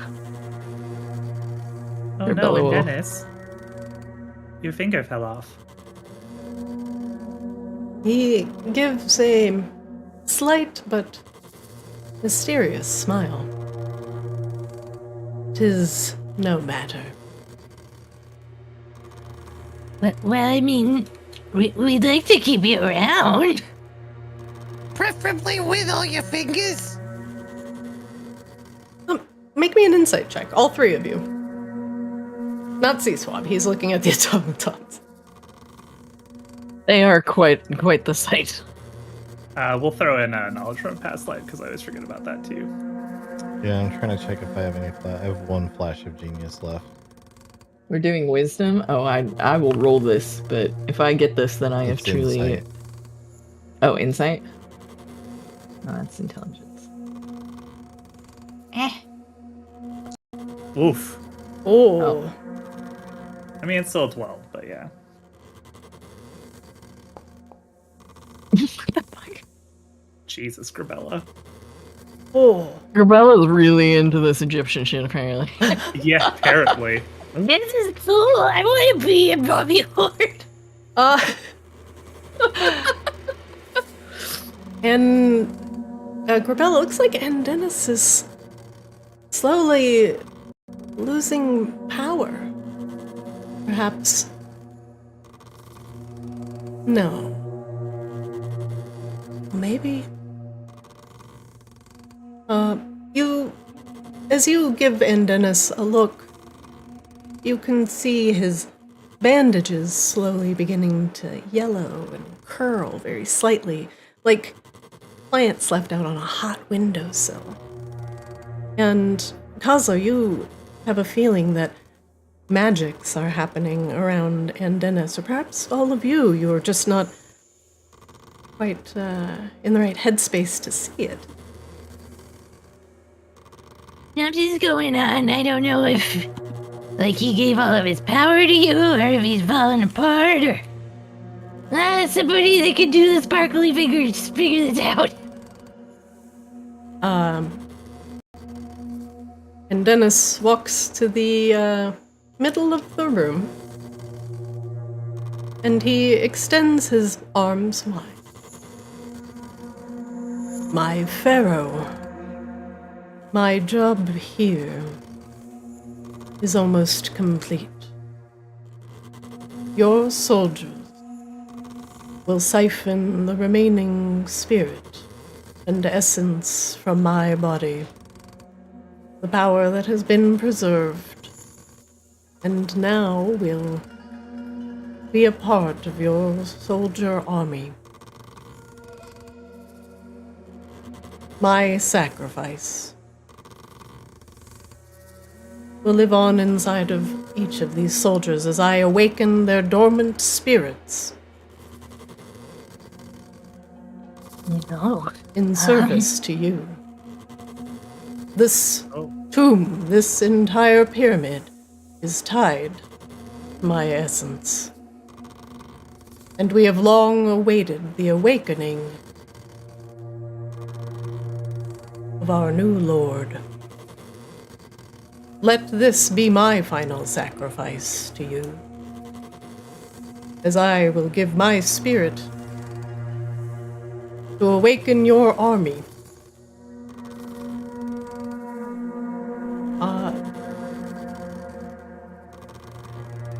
It seems like it will be a slow process, and Dennis is giving his spirit to awaken the soldiers. But Azrael, what do you want to do? You have potentially a powerful ally here.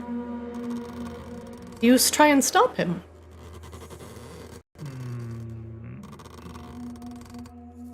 What if we could have both in, Dennis? You're really smart and you know what you're doing about all this stuff. I'd like to learn a lot more before you... We can figure out other ways to power this.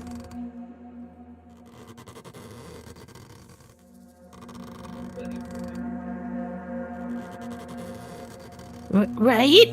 She looks at the rest of the guys like, wait, actually, can we? Kazo's kind of just like, he's definitely thinking about something, but he's gonna stay quiet for now. And Dennis puts his arms down.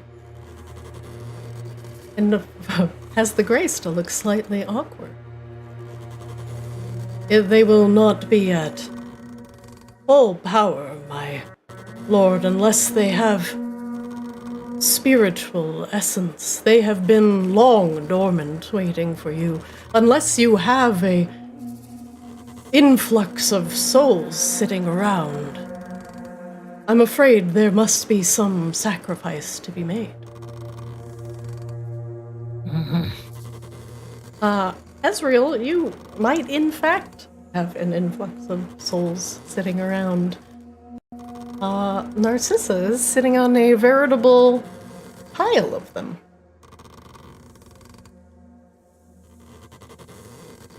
But we don't know how to get there. You know how to get to Narcissa's pocket mirror. realm. Yeah. Does it need to happen right now?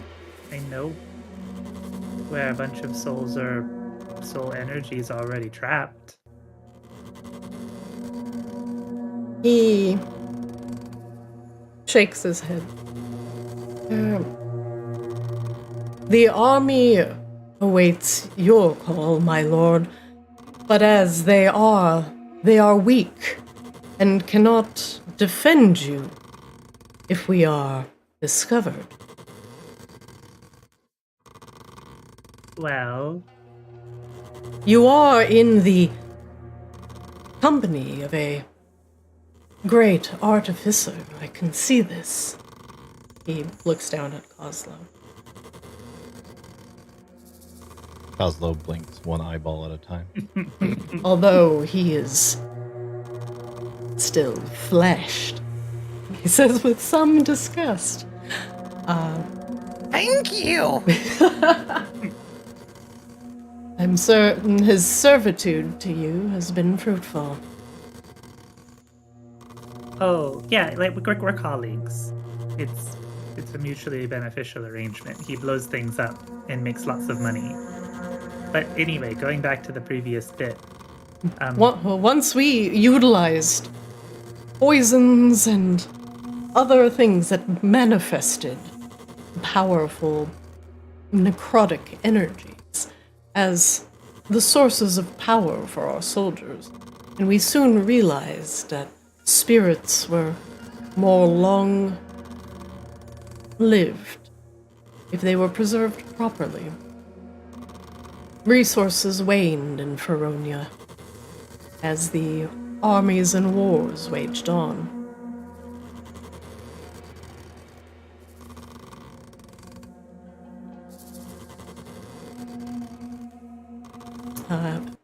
He looks at you for whatever you would like to say. Well, I definitely don't want you to just go away, Aunt Dennis. That seems kind of silly.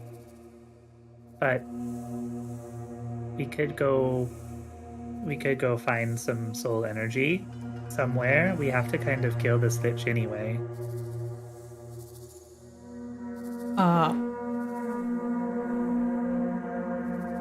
And couldn't we just... Oh, go ahead. And Dennis nods at the idea of waging war on the Lich. Then certainly we would need your army at full power to wage war on such a mighty creature.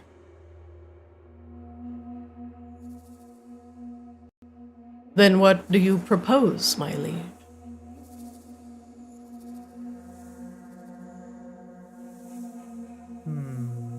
The bound spirits currently inside these soldiers have been long trapped within these intricate tombs. They are little more than power sources, more likely long driven mad from their long entombment. The chaos and confusion powers them. If we were to awaken them with a basic power source without control, they would be erratic and more willing to dissent against the orders of your higher-ranking soldiers. Which is why I only wished for my spirit to infest them, to ensure that they were, well, docile. But if that is not what you wish, my lord,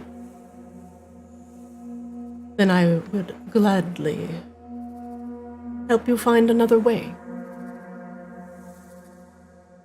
Maybe let's set on awakening the full army for a minute. I mean, they've been asleep for a while, so what's another week or so of sleeping, right?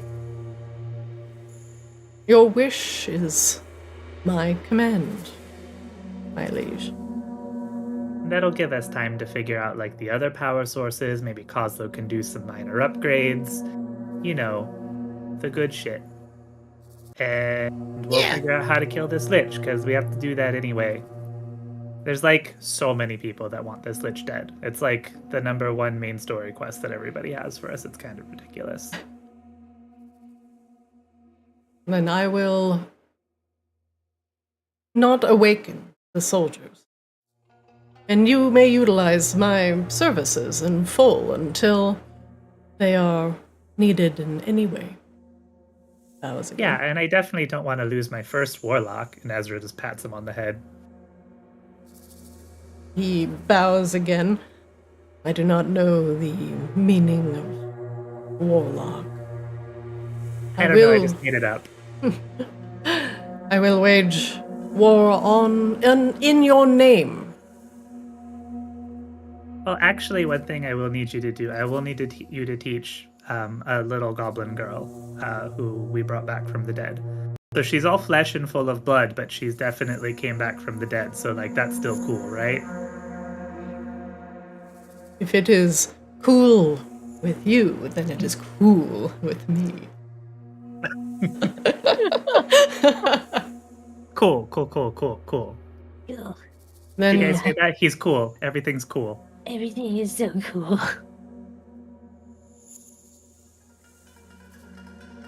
Then I await your orders, my pharaoh.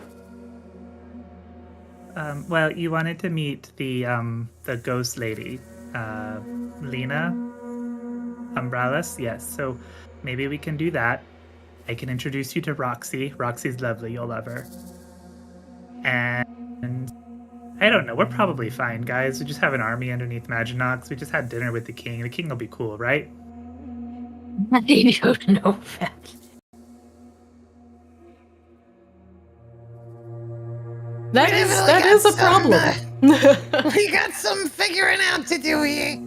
If Andenis is tied to the tomb, and he is still standing, then you will have a pyramid in the center of Maginox, or, well, in the docks of Maginox for a significant period of time. If you get rid of Andenis, you might be able to get rid of the tomb with it. But that is at a cost. Seems like Andenis was willing to awaken your soldiers with a sacrifice, sending his soul to spark the souls of the other soldiers that are currently entombed within these brass paladins. But you have told Andenis to not sacrifice himself, and so the pyramid remains. But the soldiers remain dormant. These mad souls swirling around inside them, their insanity powering these constructs. Azrael, Kozlo, Grabella, Seaswab, what do you want to do from here? You can send Andenis to House Umbralis. There is the strange Umbrellan warden that you had met that is well versed in leading spirits back into the fold, making sure they have a place in the resurrected society of Maginox. But you're not quite sure where a mummy sits in all of this. Do mummies belong in Maginox? And Dennis seems more than willing to only serve Azrael, the master of souls. So, whatever you say goes. Well, Azrael, for one, is absolutely willing to campaign on mummy rights in Maginox. It's just another undead. It's not like we don't have 20 kinds of that, imagine that. Right. It's just a different flavor. It's all good. Yeah, just, with some questionable body spirit preservation and then put into a giant metal man. Yeah. Oozing, bandaged, incorporeal, skeletal. We're all just people, man. Not sure if description of tomb or mythic plus affixes. Fair. Because I'm pretty sure you named like 3 of them. Unintentionally. We need to get a graphic designer to rework the coexist bumper sticker. This one's like an Egyptian pyramid. Yeah. Excuse me, Pharaonian pyramid. So these magical brass soldiers created with beaten Pharaonian brass contain the souls of question mark. What do you all want to do? Do you wish to send Dennis instantly to the Umbrellans? You may do that. The choice is yours. I was thinking maybe more we invited Lena to come meet him here. Seems... Yeah, I think bringing someone here makes a little bit more sense, so that way we at least have the angle of like, we don't know what to do with this to fall back on, as opposed to just, hey, so by the way, giant pyramid, apparently we're in charge of that. This is ours. And look, it's in the docks. It's already in the docks, guys. So that's already. Oops. Third option, we leverage it for more power and influence. Well, I thought that's what we were doing anyway. I feel like that's not a third option. That's just I'm sorry that I just got back and I missed most of it. Okay. No, that's fair. That's fair. I feel like every plan though kind of plays that in one way or another. Yeah. I was just saying, like, the opposite of Cosmos plan is going, we go there and say, hey, by the way, we have this army now. Intimidation, I see. Yeah. Well, it would be a shame, Catherine, if your birds all came home to roost. Wow. We like Catherine, though. I mean, Azrael's kind of like indifferent to Maginox stuff in general, but also Azrael knows that power and influence and money is like a thing that drives you guys, so like they're super happy to support getting you guys more money, power, and influence. Counterpoint, more money, power, and influence opens up your Pokédex to more available Pokemon. Look, Azrael is very happy to help their Pokemon level up. That's Azrael's like number one thing, and you guys are like their favorite Pokemon. No. Yeah, Peter's favorite Pokemon. Like, you guys definitely get equipped with the XP share. That's so sweet. Obediently, and Dennis will either stay or go with you if you choose, but it sounds like you all want to bring Lena here. You may have to go meet up with Lena. But other than that, it sounds like you have a plan. To specifically come here, like we could, and Dennis could come with us, and we could just go find Lena and be like, "Hey, you want to have lunch with the newest resident of Maginox? He's pretty cool." Entirely possible. You just have to organize that. What do you want to do? Because we also have to go back and kill Grabella's fire elemental at some point. You do. Within like a couple days. Yeah.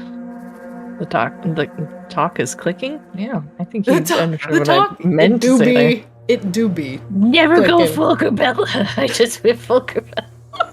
Well, okay, let's maybe just go. Let's go find Lena. Let's go do that. And Dennis, you want to come with? We'll go find her, and you guys can chat about it. I wish is your command. Should we put him in like an outfit or something? Well, I mean, he's dead. Honestly, he looks better than I do. Yeah. He really It's up looks to you. right. You also think your dog isn't upsetting at all. That's good. Well, I did get the thing for Meatball to look like a big wolf. Because everybody was like, "Oh, he's so gross and disgusting." Yeah. Yeah, see, in Maginox you can be undead, but you can't be icky. He's not icky. Look, he's dressed. And he's got a really cool hat. He's wrapped up. He's decent. He does have like some shoulder trappings and some bracers, perhaps a tasteful loincloth. My God. And a staff that has a pulsing blood ruby in it. Maybe we should also, follow up with the king since he kind of left us in here to deal with it. But let's go. All good plans. And Dennis follows along after his patron.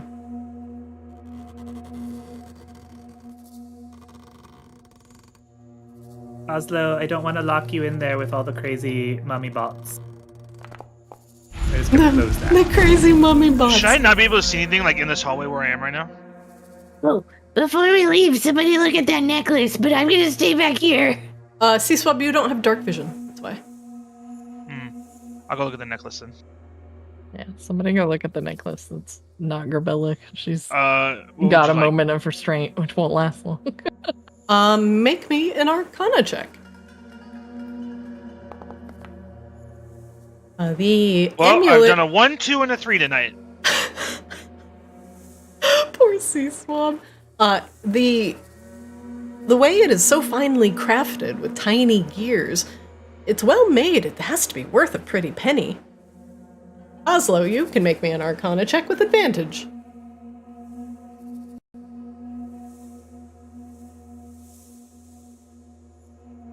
If I can find it. There we go. This tiny clockwork amulet seems to regulate the chaos around it. Perhaps it was used at one point to control some of the spirits, but now you can tell it will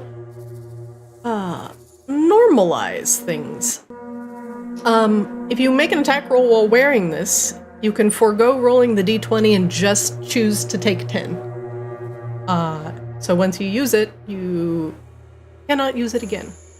You can, it would just say, like, oh, I don't want to use that roll, I'll use the amulet, I'll roll 10 on the die.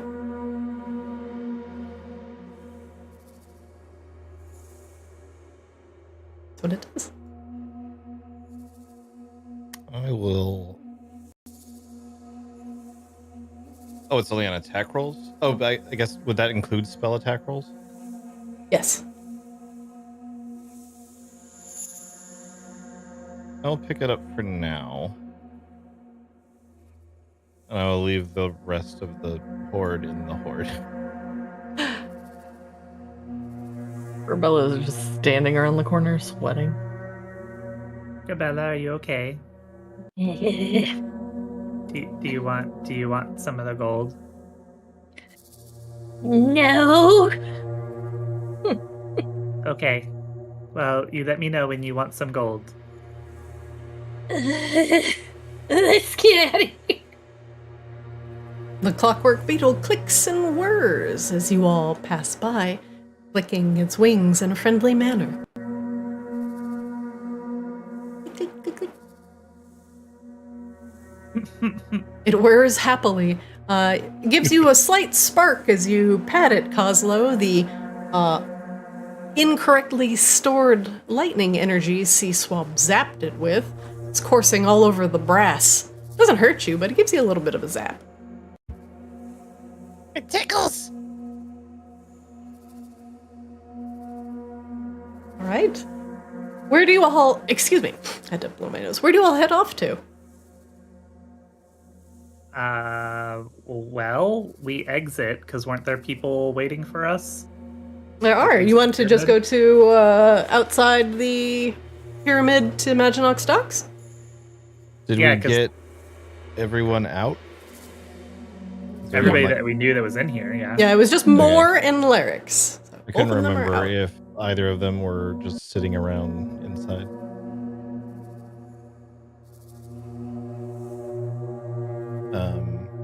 Yeah, I think just outside. Our plan is to bring him to Lena, yeah? I think so. Because that's what he wanted to do in the first place, was meet Lena. Yeah, right? And she might be able to make some more sense out of some of this. I'm very confident she's going to be very disgusted by what's going on. Yeah, she's going to hate this. Which is why maybe we talk to the king first. Because, I don't know, having access to an army seems... Are they still just hanging out in Zeskob's place? Having lunch? Maybe, I don't know. We told what's his face to go to the pub, because he technically doesn't have a house. Yeah.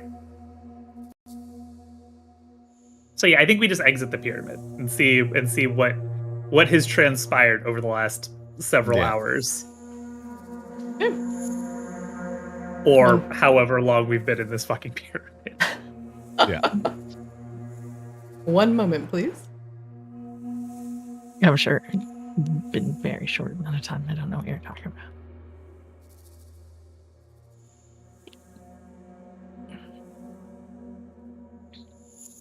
Let's get you all out on the field. Because we also have Greg and what's her name? Oh my god. Karen, that's it. Yeah. We have Greg and Karen. Are we all in the same spot? I know because I can't see, so I don't know. Oh, I can. It's dark. One second. Let me fix that for everyone. I'm the only one that doesn't have dark vision. Wait, hold on. Let me put it to the next scene because it's not gonna matter in a moment. Yeah. Okay. I wasn't sure that we got moved and I just was still in the last scene or not. Because I can't see.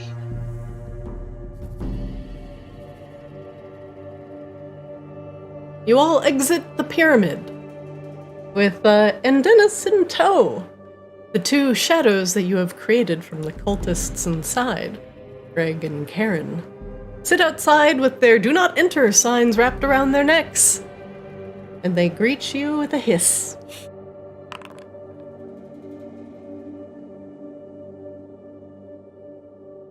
Everyone can see, it's a miracle. Outside, as Callie tends to the wounds of more Splinterhoof and Larix, she kneels next to them and is bandaging them and applying some careful salves to any open wounds. She's also in conversation with the two of them, presumably about their experience inside. As you all exit, she gives a relieved sigh and stands up. Oh, you all are fine. By some definitions of fine, yeah? I mean, I suppose all things could... Who is that? What is that? She puts a hand quickly to the rapier at her waist. No, he's cool. We think. Moore and Larix look nervous and kind of scoot backwards slightly. Things have become complicated. Is Royal Highness to be or whatever still around somewhere? Eris? No, he's gone back. He's gone back to House Lunesti. He's had a lot of court dealings to deal with, not to mention the return of his betrothed. Is there any way we could meet with him, speak with him? You see, and Dennis was translocated against his will by a rather funny occasion of magic, apparently. And he would like to meet the people of the city. Mm-hmm. I feel like this is most certainly something appropriate to bring to his attention. Who did you say this was? Oh, this is Lord Andennis. Lord Andennis. Yeah, of Feronia. It's very complicated. This is his pyramid. It's not really supposed to be here. Somebody planted a bean without finding out what it did. Also, this guy's not really supposed to be here. But it's fine. We're taking care of it. We just need to talk to Eris about it. Well, We think we could turn this into a mutually beneficial situation for the city of Maginox. well, I will certainly take you to him. It's not my call to say whether or not it is an appropriate situation. But I have promised Moore and Lyrics here temporary housing within the walls of House Lunesti. Shall we all be off together then? Yeah. Yeah. To see the wizard, the wonderful. Sorry. And your spirits? She points at the shadows. Oh, it's probably best they stay here and keep people out of the pyramid for now. There's still like traps and things. In fact, let's go ahead and close that. Greg and Karen swirl about the door, hissing at anyone who dares to come close, swinging their "Do not enter" signs at the populace. They are doing quite a good job, honestly. Yeah. Very well. Maybe they can get employment at like a sandwich shop or something after all this is done. Why don't you all follow me and accompany me to House Lunesti? Yeah, what was that one vendor's name? Like Geist to meet you or something like that? Oh no. Who? I'm sorry, I don't really frequent the shops around here. No, there's really cool ones. Yeah. Think that was something we discovered after we got our little, merchant stuff. Well, that pyramid seems way smaller on the outside.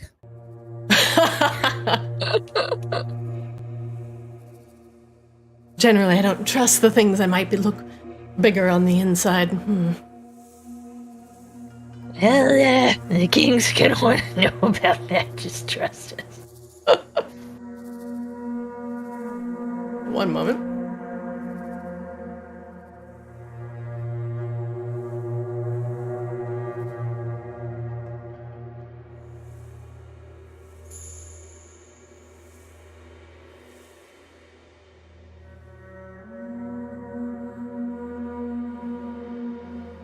Get everything set up on this scene real quick.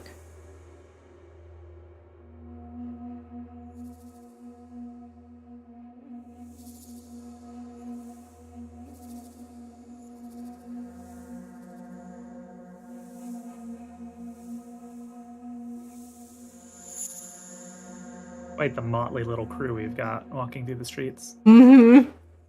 A mummy, a somniary, a drow, a minotaur.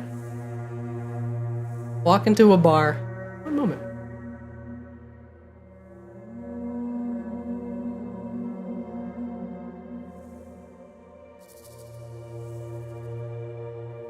Azrael, this will be a little weird for you because you will have 2 visible characters in the scene. Ignore the second one.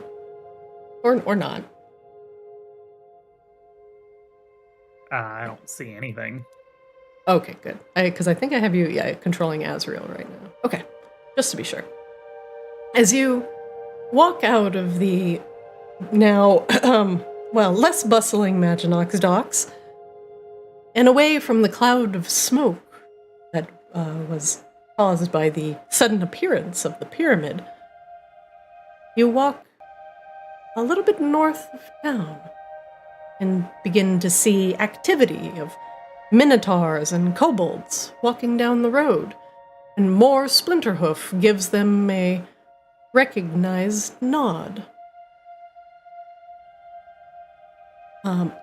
As you continue down the road, the minotaurs are pulling carts full of bricks, mortar, wood, and other crafting materials, and others are hauling heavy bundles of ore and ingots. As you approach the castle, you see that is tightly secured on the outside, a wall extending around the entirety of the castle. Alongside the western wall, you hear activity of workers, still finishing up the last bits of the newly renovated House Lunesti. Callie approaches the gate and sticks 2 fingers in her mouth and lets out a sharp whistle.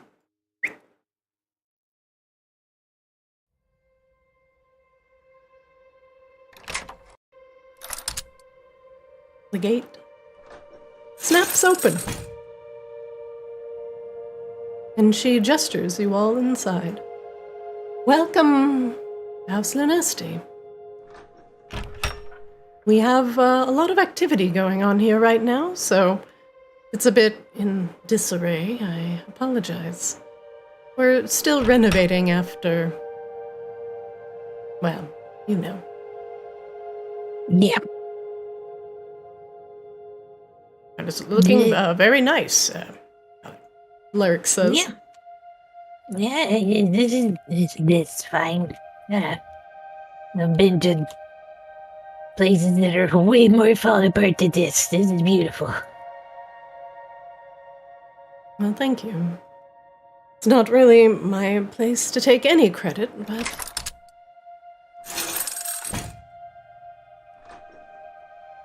Please, this way.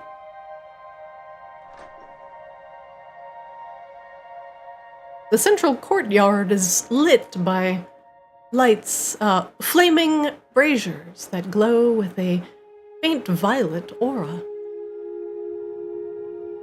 Inside the courtyard to the east, a group of hobgoblin... Not a second, Callie. Get out of here. Spider-Man meme. Points at herself. A raven folk and another purple-skinned, white-haired elf are speaking to each other. Presumably just having idle conversation. They look over as you all enter, and Callie gives a nod.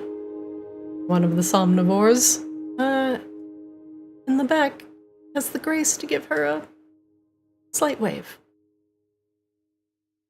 Welcome to the grounds of House Lunesti. Mind you, it's just been renovated. Catherine has given us a significant amount of plants from the Nightbloom Garden, and many of the members of the Merchants Guild have given everything they can to the rebuilding. And now, with Larix and Moore's homes destroyed, it is the least we can do to return the favor. Rest assured that Larix and Moore will have warm homes and hot meals while we deal with whatever that pyramid is doing here. And Corbella kind of side-eyes. God damn it, I can't brain today. Larix. Yeah, however did it get here? Lyrics. Yes, that is quite appreciated, Miss Lunesti. And please give my thanks to Eris and his entire house. Is this door on the left meant to be open? And if so, is what's going on in there in any way recognizable? It is, Oslo. The door is open. You cannot see the sign on the door, as the door is currently ajar, but a female drow has her back to you.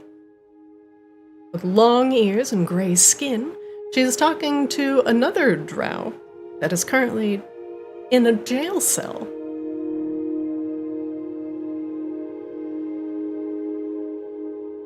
What do you do? Unless Kozlo, because obviously as the player I can read the names and that's super interesting. Unless Kozlo would think anything of it though. I don't know that Kozlo would recognize them on sight as that. So, Kozlo, you can make me a history check with disadvantage.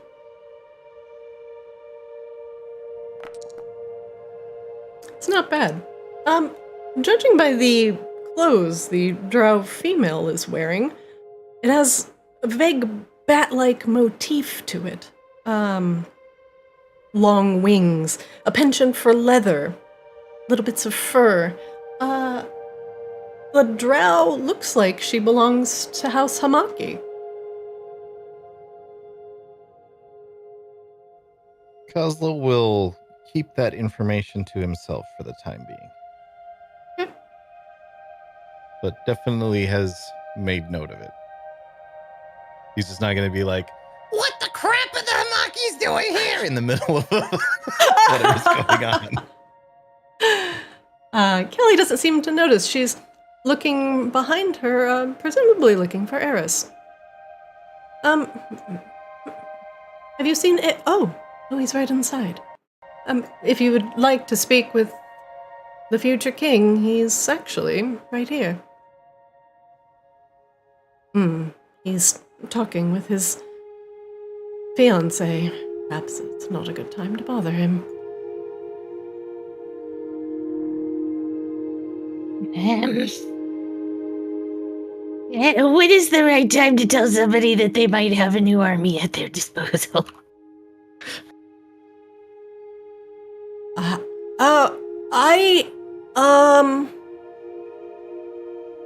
don't... Complicated one.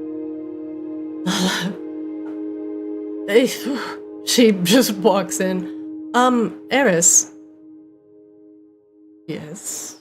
Perhaps mildly annoyed. Eris looks like he was speaking with Rain. And turns to Callie.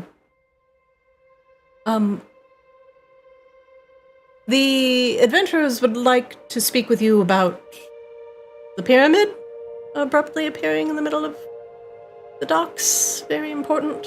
I'm sorry to interrupt. I know you don't get a lot of time together, but she clears her throat. Sorry. Yes, of course. We should meet them in more appropriate quarters. Why don't you bring them to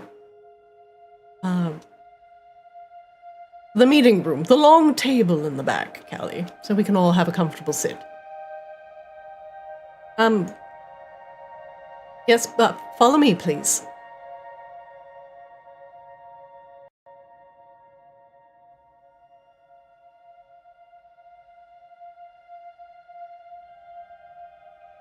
We're just walking by with Dennis, nothing weird here.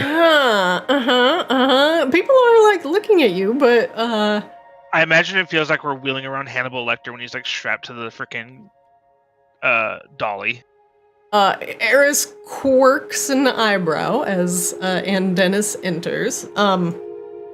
Rain, you can make me an Arcana check. Can I? I Yeah, guess you I can. fucking can. You can. Welcome to playing two characters at once. It's a crossover episode. It's Now a this is pod crossover. racing. Is that a fucking mummy? Yes. I don't think this mummy's fucked anything in a while. It's complicated. Why we, Gravilla scratches her ear. Had to interrupt, unfortunately. Oh, wait. Are you Drion's friends? Oh, yeah. Wait, you know Drion? You must be Kozlo. We've heard so much, actually not very much about you, honestly, but more than Dreon talks about literally anybody else. Yes, Although- everyone, this is my betrothed, Lady Rain Silversong. Kozlo will have clearly just completely ignored the not very much part of that and just puff his chest up like, Yep, I'm pretty famous. You know, actually, come to think of it, Wangdoodle refers to you a lot as well. Do you know Wangdoodle? I don't think I know any Wangdoodles. No, you See, don't. I have no idea who any of these fucking people are that you're talking about. You don't know a Wangdoodle. I know a Wang Johnner. Is that the same? Perhaps. I don't know. I've only just met him, to be fair. I'm sorry. Wayne Newton John? There seems to be like a lot going on. I'm sure we'll talk about it in just a moment. Oh, right. So, this is our mummy friend. Wait. Let's get better situated. Yes, follow me, please. All right. Yeah, wherever you want to talk. I don't know what the best room is. So I also move Rain. Yeah, I'll move Rain for you. Oh, thanks. Making my way downtown. Walking fast, faces past, and we're mummy bound. You HR here. walk past additional long-eared elves Sup, cutie? that are hanging out in the hallway as they give you a very scrutinizing look as you walk past, but bow in reverence to Eris. Eris pays it little mind and gives him a hand wave. I got distracted. Which way did we go? North! Left and Left, then north! Wait, nope, not that way, Gramella! Not that way. Okay. In through this door. Okay, I see it. I'm very distracted today. This way, please. This way, please.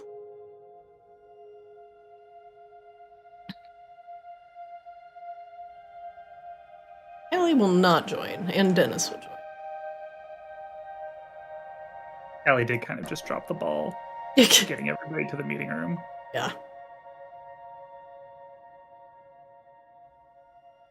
This place is also complicated. Very cool.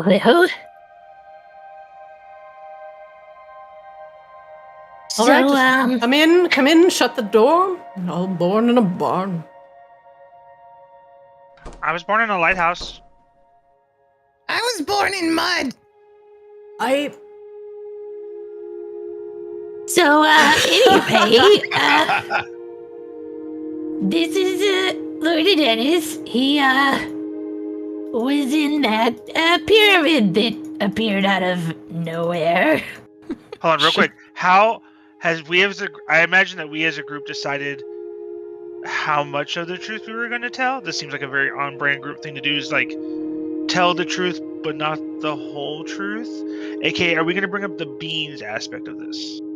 you know what is almost as much of an on-brand thing for the group to do is to not have actually discussed any of this before we came here. I also think not telling on him and having one of the leaders of the Merchant Guild in our pocket is a great thing. But like my quick question is like, as we as a group, are we on board with telling about the beans, or are we not telling about the beans aspect of this whole story? I think it is best if we just skip that part. All right, so we're skipping the beans part. Okay. Yes. There's a thing, if he asks about it, then we could feel that out, but we don't need to volunteer that a bean that we gave to an herbalist, which he then planted, which is what herbalists do when you give them seeds. Yeah. Nah, not possible. I just feel like there's gonna be more questions about when you say the pyramid appeared being sprouted from a bean, kind of We don't know how it got there. He Okay, doesn't we know don't how it got the there. beans work. Yeah. Okay, well, that's why I asked if we bring up the beans or not. We're We're gonna go with freestyling, C-Swab. I It's want just to jazz. Let the get jazz our happen. story straight for the cops, okay? We did not get our story straight. I Buzz. promise that did not happen. We have not done anything that even resembles this. All right. I wanted clarification. No. No, you don't You get are that. technically asking the right question. Just However, like I am 3 scenes very too on late. board with omitting large portions of the truth. It's not lying. You just didn't say them. You just don't have to mention it. Yeah. Okay. and maybe the Merchant Guild guy is like just very happy that we're leaving him out of things. The future king of Maginox, Eris Lunesti, folds his hands together and leans eagerly across the desk. So, We, tell me what dispose- transpired. Well, we disposed of most of the cultists. Apparently, there was like a cult that was like disturbing his rest and stuff. Wait, so- hold on, stop. A cult within the Yeah, pyramid. And yeah. who is this cult worshipping?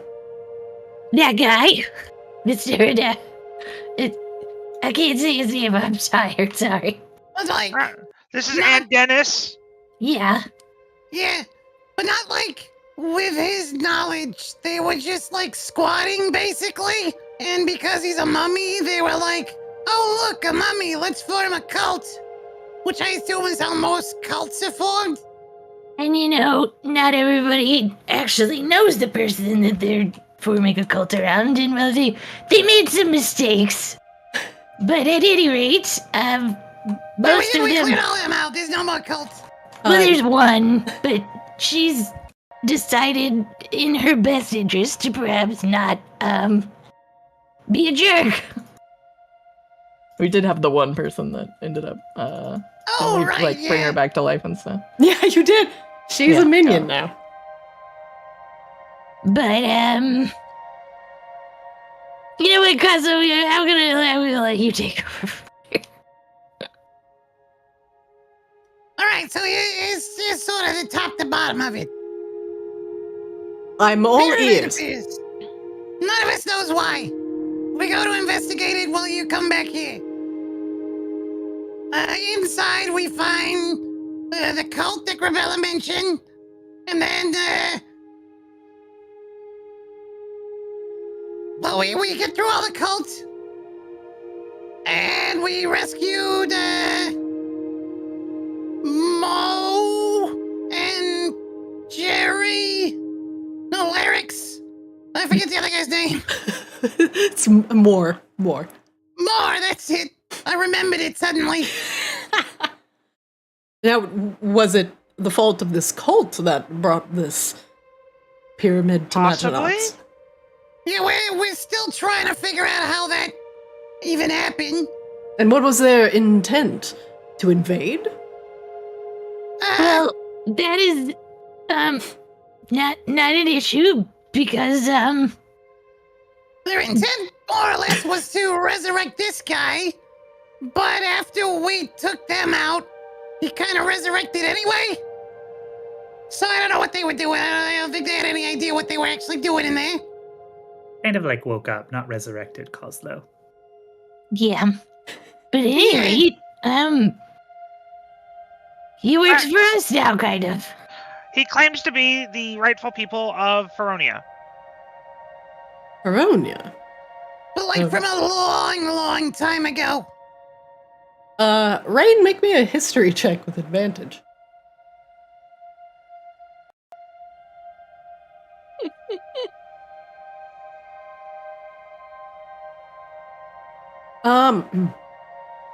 Pre a lot of things in Feronia. Feronia was a region where a lot of might was the ruling power, and that is still true today, but back then, there were a lot of very powerful mages vying for power, and the mummy lords had arose from that, and the mummies had a very terrible dislike of the living and saw them as little more than slaves and power sources, as the mummies sought to preserve their own lives in sort of a pre-slow attempts at keeping their power and influence and longevity. They did not discover the true and more, I suppose, more impure ways of prolonging their lives, such as cloning themselves or becoming a lich. But they were long-lived. Liches don't exist, but they were long-lived and they were powerful. And a lot of these mummies back then had utilized various tools in order to wage wars on the living or the rival mages in the area.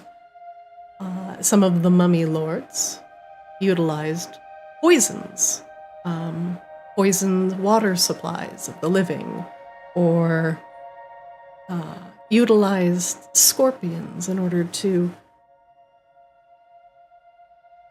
poison the flesh of, well, just basically poison the flesh of the living, right? And not feel any of the consequences themselves. How did these guys relate to the necromancers, the human necromancers who triggered the slow with Tessipal Canis? So these are presumably some of the originators of that magic. The mummies occurred pre-Tessipal Canis, but have taught in Arctis's history a lot of these necrotic magics to humans as well. And humans kind of utilize this magic and a combination of soulcraft in order to produce some very, very dark necromancy and the summoning of demons, and ultimately the creation of the slow. So it's a kind of a trickle-down effect. The mummies were some of the originators of some very foul necrotic magics at their attempts to preserve life, but it was very imperfect. And Rain doesn't judge about soulcraft so much. And Dennis was one of the mummy lords who was known for utilizing poisons and small clockwork creatures that were created with his foul magics in order to fly beetles into sleeping mages' chambers and inject them with poisons while they slept. And Dennis had forcefully taken over many mines that populated Feronia that relied on the very, very profitable export of iron to other parts of the region. And Dennis, kind of short-sightedly, ended a lot of those mining operations by killing a lot of their miners and preserving them for later use. They kind of, Rain, you understand that mummies were kind of like proto-resonant gems, or like proto-Borean shards. They utilized preserved bodies in order to power things. And it was seen as very, very crude forms of soulcraft. Okay. And Dennis was one of these, and he was most certainly known for his cruelty. After essentially getting rid of most of the living in the area, he utilized all of the brass and ore from the mines that he had conquered in order to create this clockwork army that would ultimately spread his poison plague across the land. And Dennis went into a long sleep for an unknown reason before he was able to put his plan into fruition.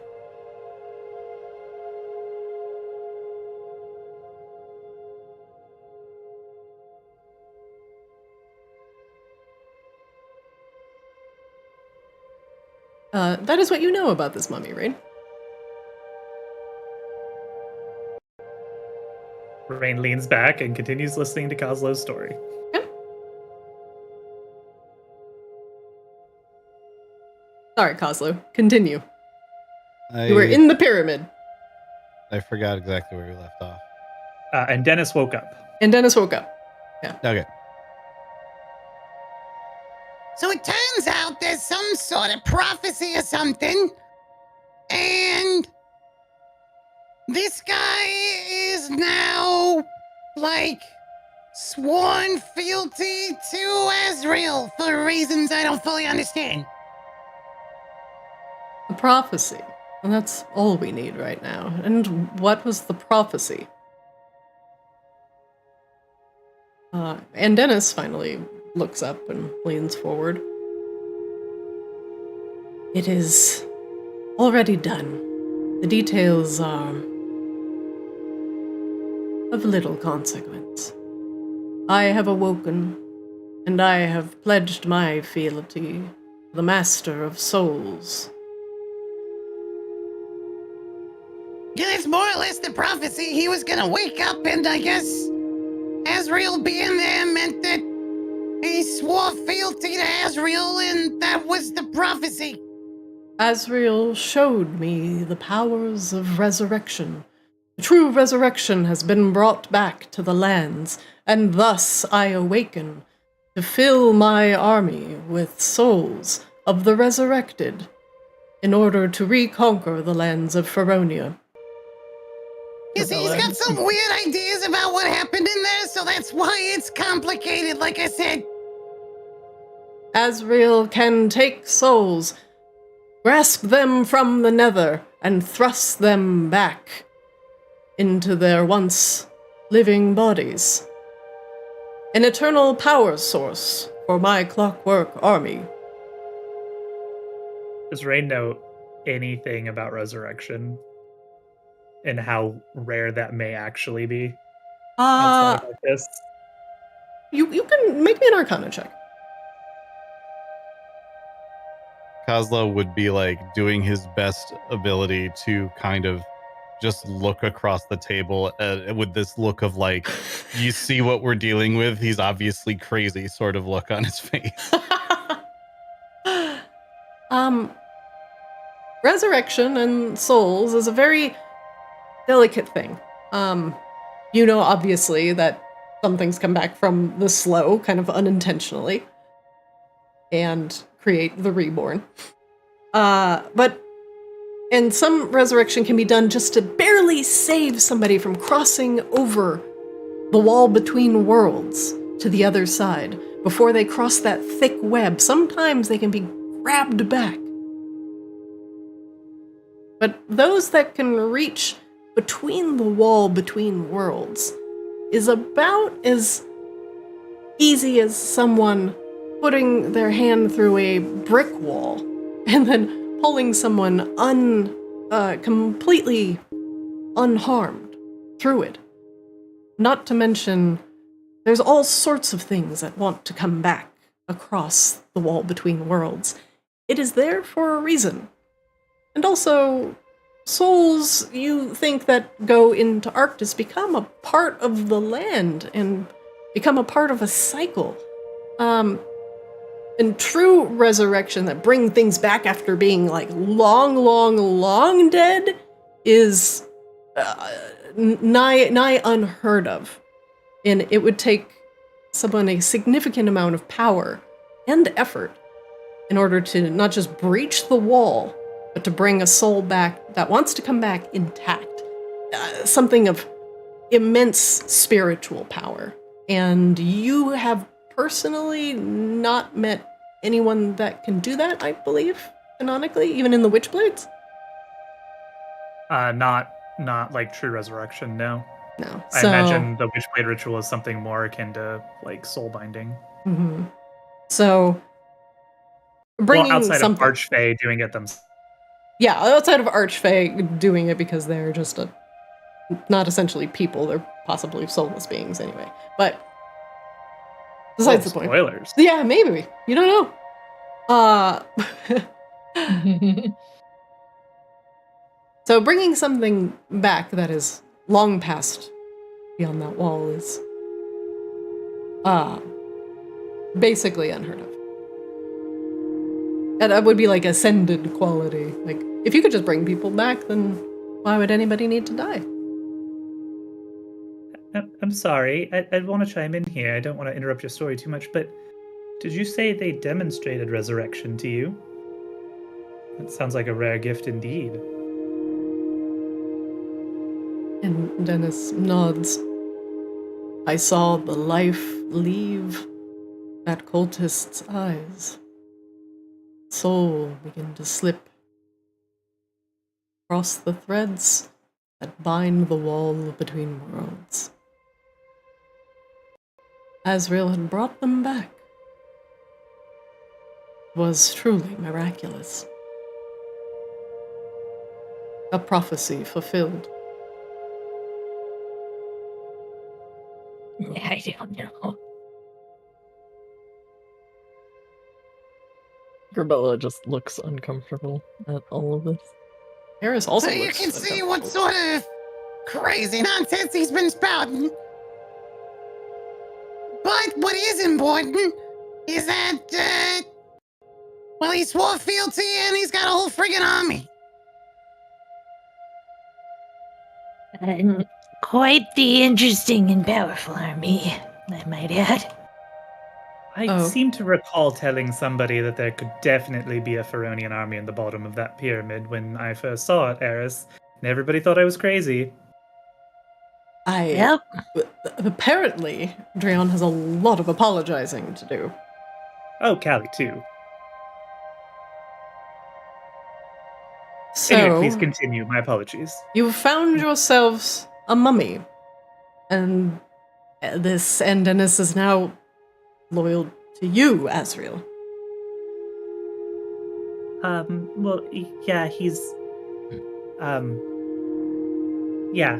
like my warlock now, or something.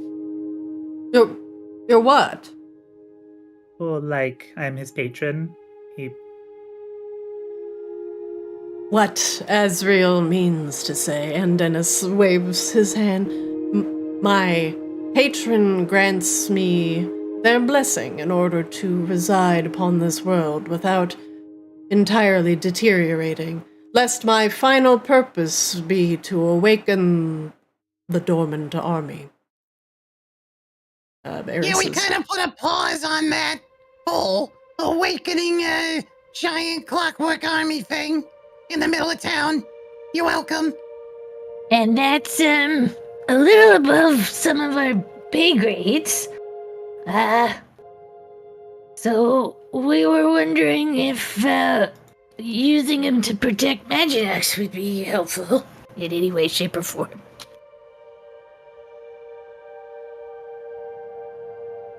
Eris looks a little stunned, both at a lot of these revelations happening. No, this is not a typical offer you get in your door, but neither is it for us. C-Swab's not going to say it, but he's thinking it. He's like, oh, yeah. Come on, big man. Make the right choice in front of your new girlfriend. You're gonna fuck the shark or not? We cannot have a standing army existing underneath Maginox. This could complicate a number of things. Not to mention the potential danger of having a clockwork army regardless. And then if you believe in resurrection so much, then why the utilization of clockwork? Why not bring everything back? As if to normal. And Dennis shakes his head. We believe that the flesh is weak, and the strength of spirit is stronger. Sighs. I'm afraid, Azrael, your friend may not have same goals that Maginox does. Especially if he intends to attempt to retake Feronia, which Chris pauses. Oh, well, we haven't really fully unpacked all of the master plan part yet. That's still kind of in flux. It's just like, what he woke up with for now. Figured it was probably better to start this conversation before we did anything else here. But he is undead. I mean, isn't that the purpose of Maginox, to protect undead people and things? And yes, but give there them are a home? rules that he needs to follow, and Well, he hasn't broken any rules yet. He just got here, and he didn't know them. So maybe we can, teach him the rules of Maginox? Cecil like raises his like wing. He's like, might I also say that don't technically you guys make the rules? So like, can't you just make a new rule? if Andenis is willing to play by Maginox's rule, then I The am rule willing. that you get to set by yourself. Then I am willing to hear him out. Cecil slams on the table. Hell yeah, that's what I'm talking about. However- That's just what we were looking for, is to figure out what was best for Maginox in this situation.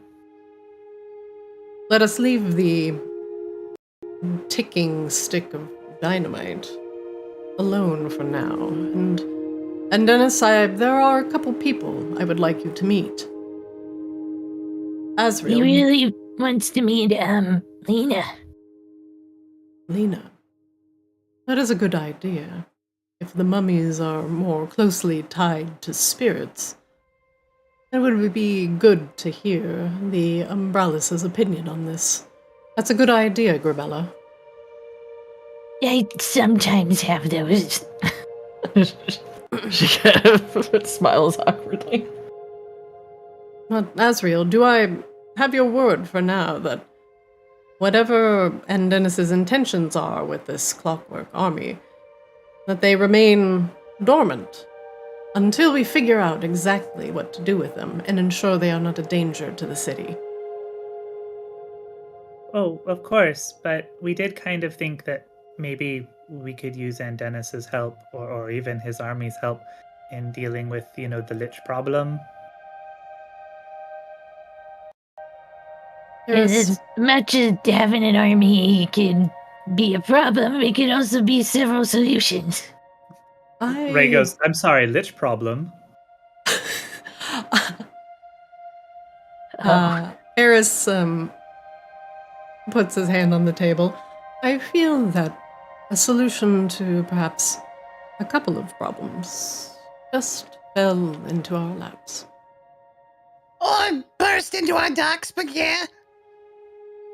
A little bit of column A, a little bit of column B. That's where we'll end the session for today.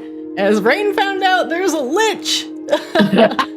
Rain is not convinced that there is a lich. And if there is a lich, they're a terrible wizard. A shit wizard. Just an absolutely dog shit wizard. Only dog shit wizards become May we witches. burn her? You might welcome a mummy to Maginox, who has a clockwork army underneath his pyramid. And Eris just has another problem dropped into his lap. He's probably going to try and pawn off onto Lena. Now, with that... Which she's just gonna love us for. Yeah, which she's gonna fucking hate you for. But with that resolved, now you all can possibly move on to other things. Namely, a certain fire elemental that you have promised a deadly favor for. Yes. Why don't we'll resolve that next session. For now, the problem with the pyramid is momentarily over. Moore and Larix have temporary housing with House Lunesti. And Dennis is loyal to Azrael, and no one else in the army will remain dormant unless Andenis either dies to resurrect it, or you find an alternate way to awaken the chaotic souls and to be able to control them as well. More war stirs underneath Maginox, and you could certainly send a clockwork army to eradicate it. Of course, you know, Grabella, the Vicarans are all they're all flesh. You know, the Earth Ganassi. You know, they're mostly Earth, right? They'll be fine.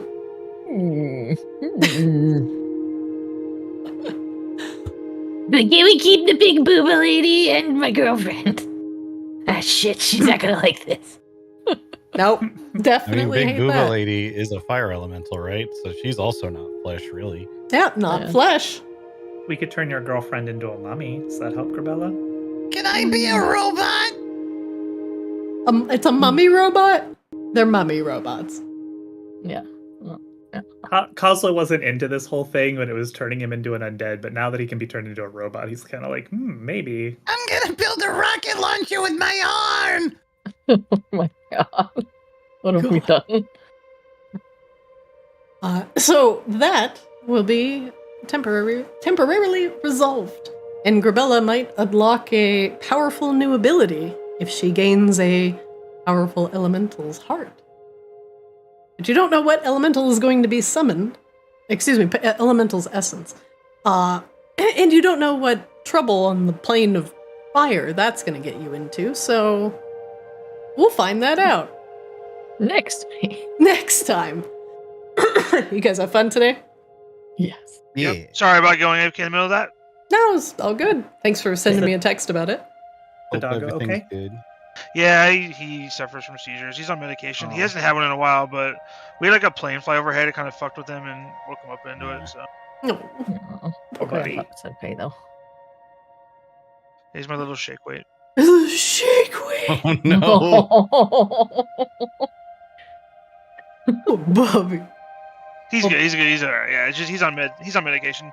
He's on newer meds too. That he hasn't had one in like over a year, but we know he has them. Okay. Well, please send more pet pics. We always love them. All right. Yay. All right, everybody. That's it for the session today. We resolved the pyramid, kind of. Hooray! Kind of. Yeah. Kind of. We put a pin in it. Put a pin in that. See what happens when you don't always have to use your violence and you use your words. Aha. You get this. That could have gone either way. You could have killed Dan Dennis. I mean, There was a we don't know if we had a clockwork army.